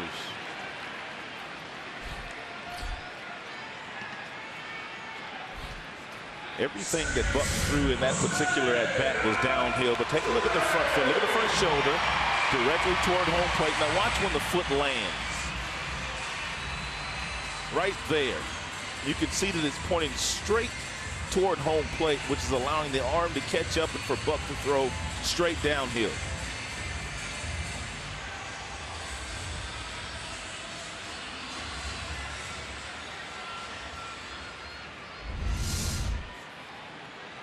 So Farmer now will attack Jose Altuve. He'll be swinging at the first strike for sure. Strike one as he offered a bunt. The Astros offense has struggled. They scored 2 runs in each of the last 3 games, which were all losses to the Royals. They've scored just 1 here tonight.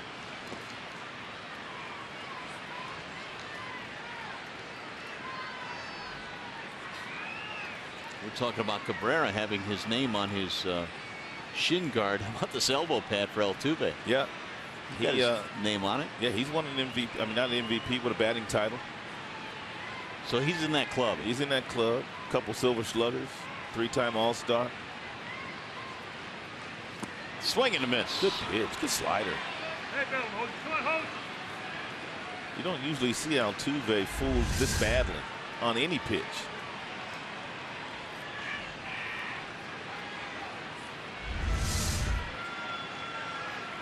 Good thing that was in Spanish. You know some Spanish. A little bit. I can't tell though. I can't say that about it. Enough to know that it was good that it was in Spanish. 2 balls, 2 strikes on Altuve. He's been on base once tonight. He drew a base on balls back in the 2nd.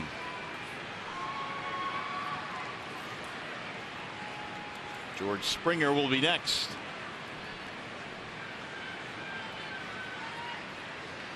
Farmer now with the 2-2. Altuve, a little tapper back to the mound. Buck will handle this one.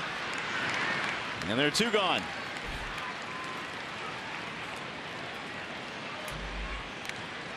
Now Springer.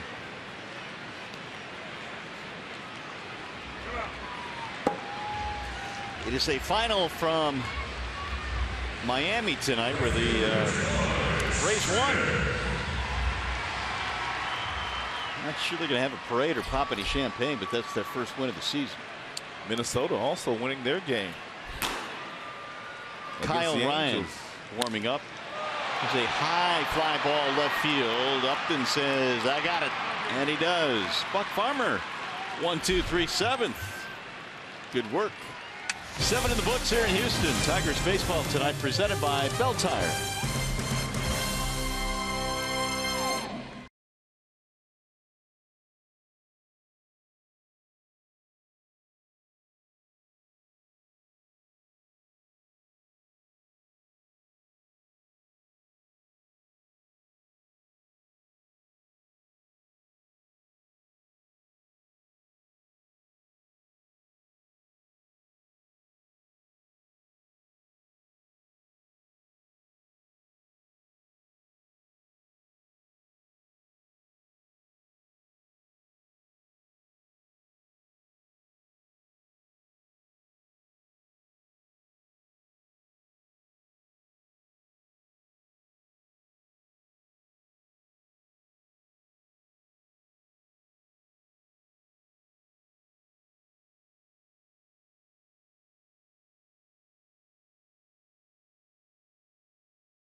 Lead as we go to the top of the 8th now here at Minute Maid Park. A lot of Tigers fans in attendance here tonight. You can follow Tigers baseball live with the MLB.com at Bat app. Stay up to the moment at any moment with Game Day, live game video highlights, StatCast, news, and a whole lot more. Download MLB.com at Bat, the #1 app for live baseball on your phone or tablet. Well, running out of chances here, so let's get these bats going. It's going to be Ghosts, Iglesias, and Kinsler. And both corner infielders, White and also Valbuena, and both playing on the grass at their respective positions to take the thought of a bunt base hit away from Anthony Ghosts. Ghosts has bounced right back to the mound twice in this game, right at Keuchel. This also plays into the hands of a guy like Ghosts, who hits the ball hard on the line a lot of times with the infielders drawn in as much as they are. If he hits it hard, he'll hit it right by both of these guys. 1 ball, 1 strike. I was talking to Anthony today about batting practice. I asked him, did you take any extra batting practice today? He said, yes, I did, but I did it in the cage. In the last 2 years, he is not taking batting practice on the field 1 time. Only works in the batting cage. That's where he feels most comfortable. I mean, I always thought it was mandatory that you had to take. It's fun to take batting practice on the field. Yeah, exactly. Watch the ball fly. Work up a nice lather. Tigers had early batting practice today. A bunch of the guys came out early at around 1 o'clock local time here and took some extra swings. Of course, it was no surprise to see Victor Martinez out there. He's always working. He doesn't miss a day to take some extra swings. Didn't get a chance to swing very much in Pittsburgh. Just had the 1 at bat. A lot of times that extra BP is for your bench players, the guys that don't get consistent reps. It's the one way that they can stay sharp and come out at 2 o'clock in the afternoon and take lots of swings. Here's the full count pitch. Whistled foul. This will go down the left field line right near Keuchel's corner down there. And left, they're all decked out in their orange shirts. A few of them wearing beards as well. Is that what you call those? Well, the technical term is a beard, but it's a bit different.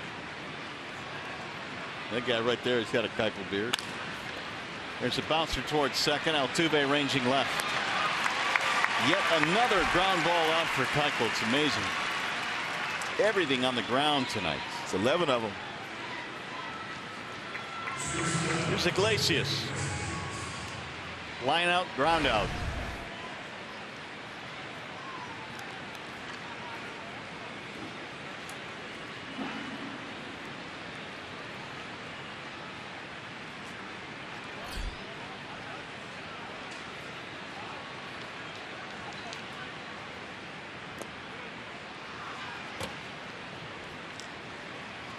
At one point tonight, Keuchel had retired 11 consecutive Tigers until J.D. Martinez singled in the 7th. They had not had a hit since the 3rd when Upton singled, and they've been limited to 5 hits tonight. The 1-0. 1 ball, 1 strike on Iglesias. I said 11 ground ball outs thrown by Dallas Keuchel, but he's already up to 13 of those. Whoa.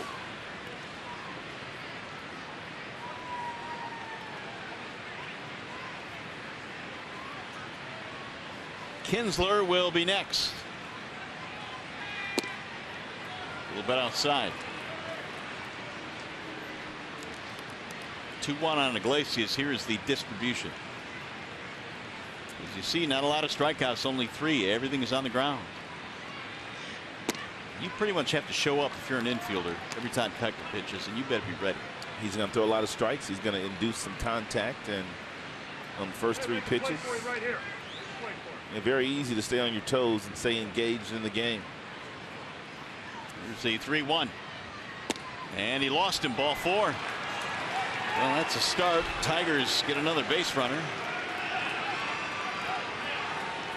Here is the upcoming pitching matchup presented by Gordon Chevrolet. And in game 2 tomorrow, what do we have?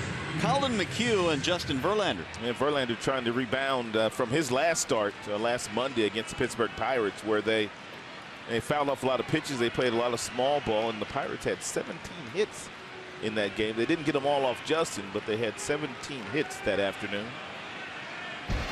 Back on Fox Sports Detroit tomorrow night.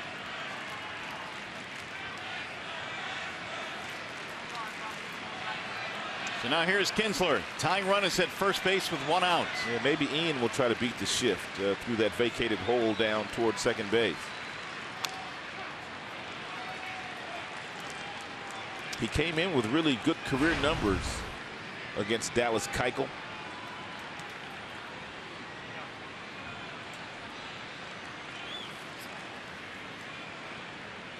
A lot of room here. Here's your second baseman out too. If you're Ian, you may as well try to shoot that hole, especially with White holding on Iglesias. Only if it was that easy.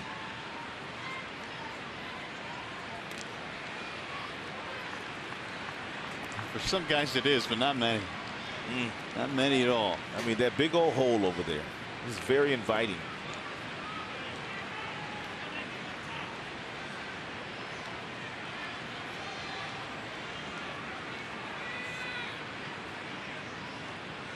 Swing and a miss. I mean, I know what the numbers say here, Robert. You're talking about a 1-0 game here in the 8th inning where a base hit could make a huge difference. And you've got a guy like Kinsler who can handle the bat, but still they stay true to their numbers. They don't waver. They do not waver from their numbers. Meanwhile, pretty good numbers from Keuchel in the pitch count category. 19, the most he threw in any one inning. That was in the 6th. Popped up. Get out of here. Back toward the dugout, out of play. A couple of rows back behind the Astros dugout.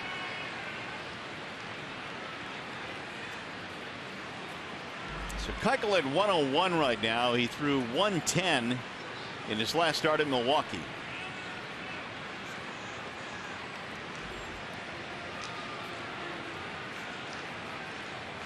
The Astros got a run in the very first inning tonight, and so far it has held up. Here we are in the 8th, and it's still 1-0.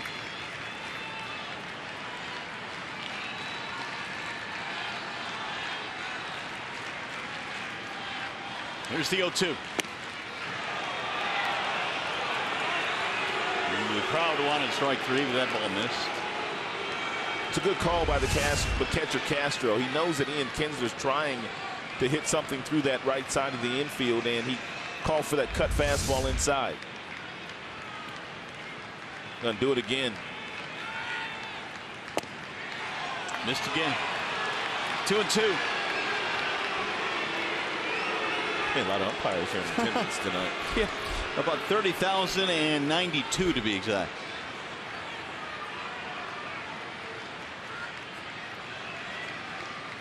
Keuchel ready with the 2-2. Swing and a miss, and struck him out. 2 gone. Big punch out there for Keuchel, but he's got one more guy to get. Only the 4th strikeout of the night for Dallas after a couple of cut fastballs inside. Ian Kinsler protecting against that pitch and didn't recognize the breaking ball and left the strike zone to swing at strike 3. Well, ball 3 actually, but he swung at it. Well, here is Upton. 1 for 3, had a single in the 3rd.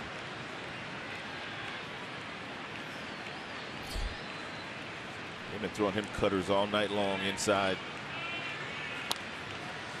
Fouled away.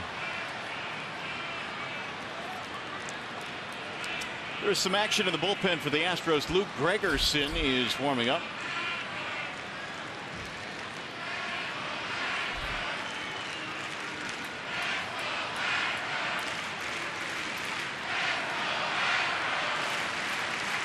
Home crowd trying to get behind Keuchel now with the "Let's Go Astros" chant.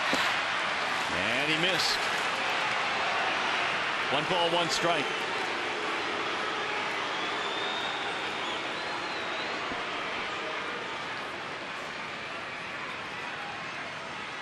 Huge at bat here for the Tigers. You've got Cabrera waiting on deck. That time Upton would not chase. 2-1. Miggy had a pretty good at-bat his last time up against Keuchel, even though it resulted in a strikeout. It was a 10-pitch at-bat. I doubt very seriously if A.J. Hinch will allow Keuchel to face Miguel again in this game.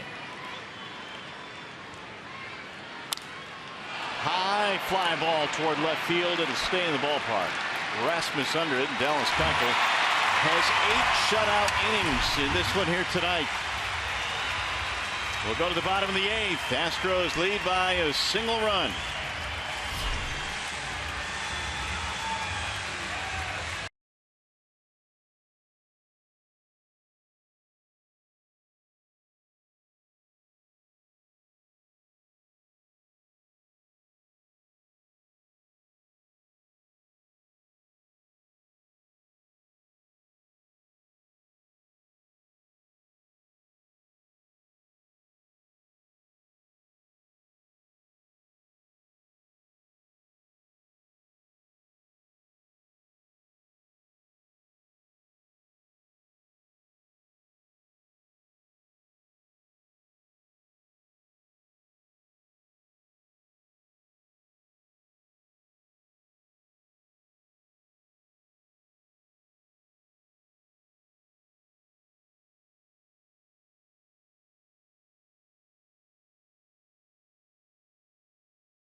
Magic Moonshot presented by Magic Window. On Jackie Robinson Day, we might as well flash back to a home run that Jackie hit.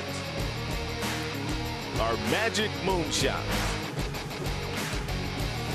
Number 42 being celebrated all across baseball today. Everybody wearing that number. And here we go in the bottom of the 8th inning. It'll be Correa, Rasmus, and White against Buck Farmer. 1-0 Houston. They got a run in the first. Nothing but zeros on both sides since. Here's the ball low and away. 2-0.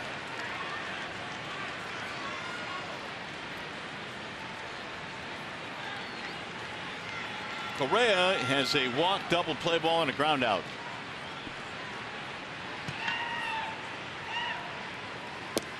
Strike called on the outer edge. 2-1. Correa says, I don't think so.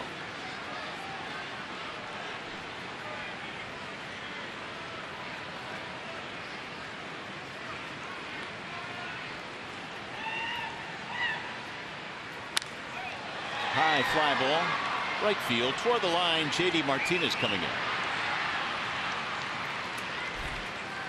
1 away. Time to check in now with Johnny Kane. A preview of tonight's Tigers Live postgame.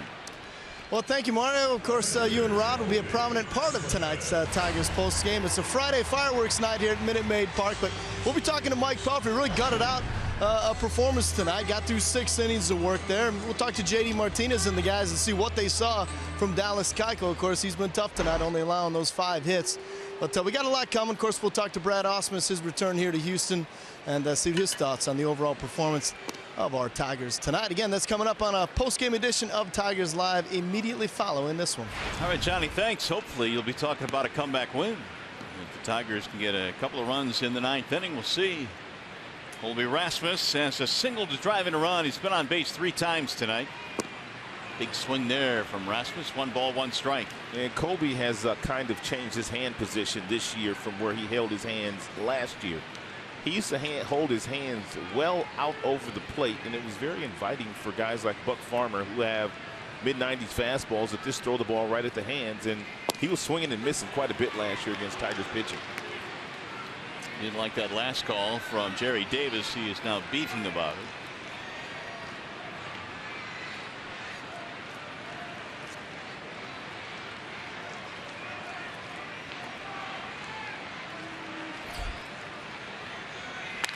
Ground ball foul down the first base line.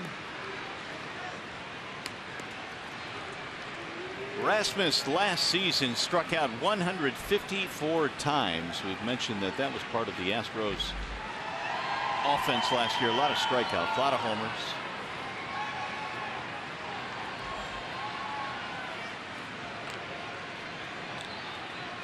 Again, the 1-2. 2-2 on Rasmus.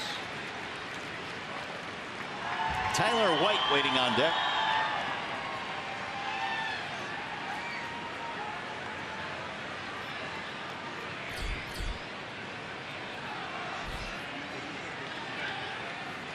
Swing and a miss. He dusted him. 2 outs. Buck Farmer has retired 5 in a row since coming out of the bullpen.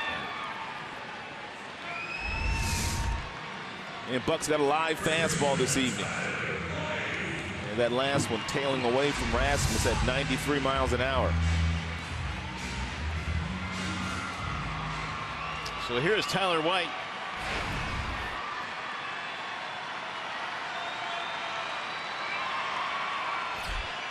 Is it just me, or does he kind of look like Evan Gattis? You took the words right out of my mouth. Standing in that batter's box. I was literally about to say that. They have the same body type, the same stance.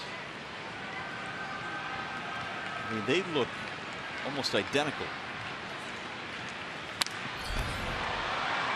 That'll get fouled down the right field line. 1 ball, 1 strike.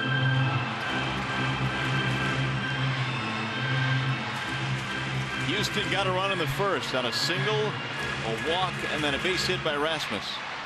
They have threatened multiple times tonight, but Pelfrey found a way to get 3 ground ball double plays. And in doing so, kept it a 1-0 game, but Dallas Keuchel, though, has kept the Tigers off the board.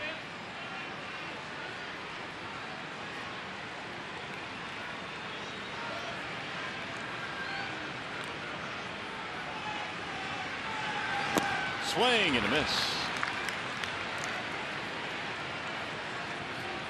2 balls and 2 strikes.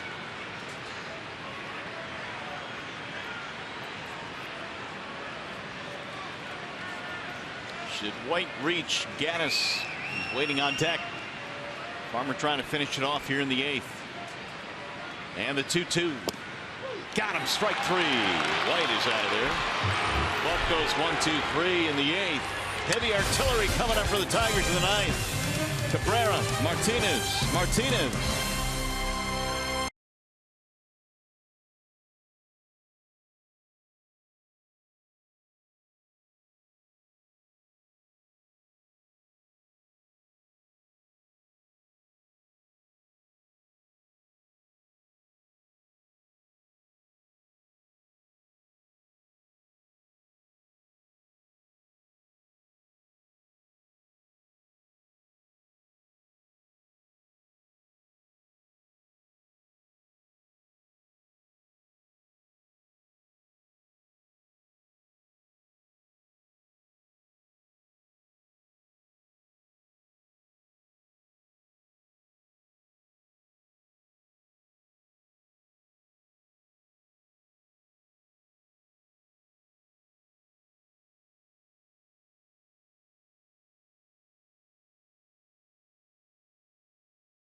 As we go to the top of the 9th inning here, 1-0 in favor of the Astros. They got a run on the first that is held up so far. And Luke Gregerson has come out of the bullpen now in a wall-side windows pitching change. 31 saves last year for Gregerson in 36 opportunities with a 3.10 ERA. Not going to overpower you, but he has an outstanding slider and a real good two-seamer. Last year, he decided to throw Miguel Cabrera one of those sliders that really didn't do a whole lot. Mickey caught it out in front and played long ball at Comerica Park. That was May 24th of last season.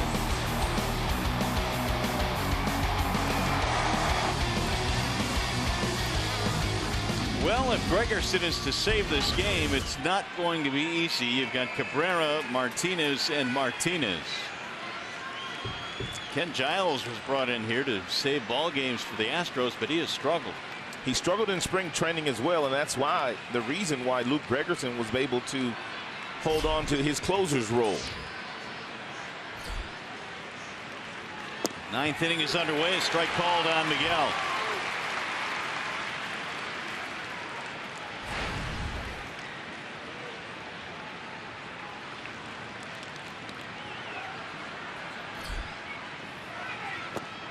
Tried to hold up. He did. Really? Sam Holbrook said he didn't go. That's about as far as you can go. And last year, Gregerson, in his career, Gregerson has held the right-handed batters to a sub-200 batting average in nearly 1,000 plate appearances.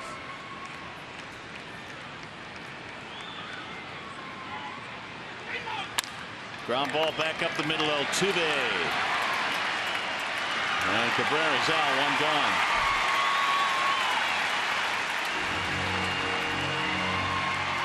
Now Victor Martinez. First at-bats of the evening for Victor, batting left-handed.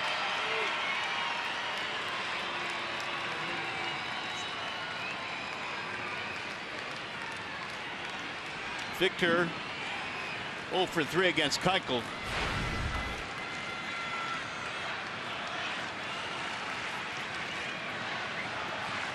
This 1-0 lead wouldn't hold up, would it? Not the way this Tigers offense has been performing all season. Astros got a run in the first inning. In the air to center field. That's Gomez over there, and there's going to be 2 outs. So Gregerson is retired. A couple of dangerous hitters, and now here comes another one, J.D. Martinez. And here comes the crowd.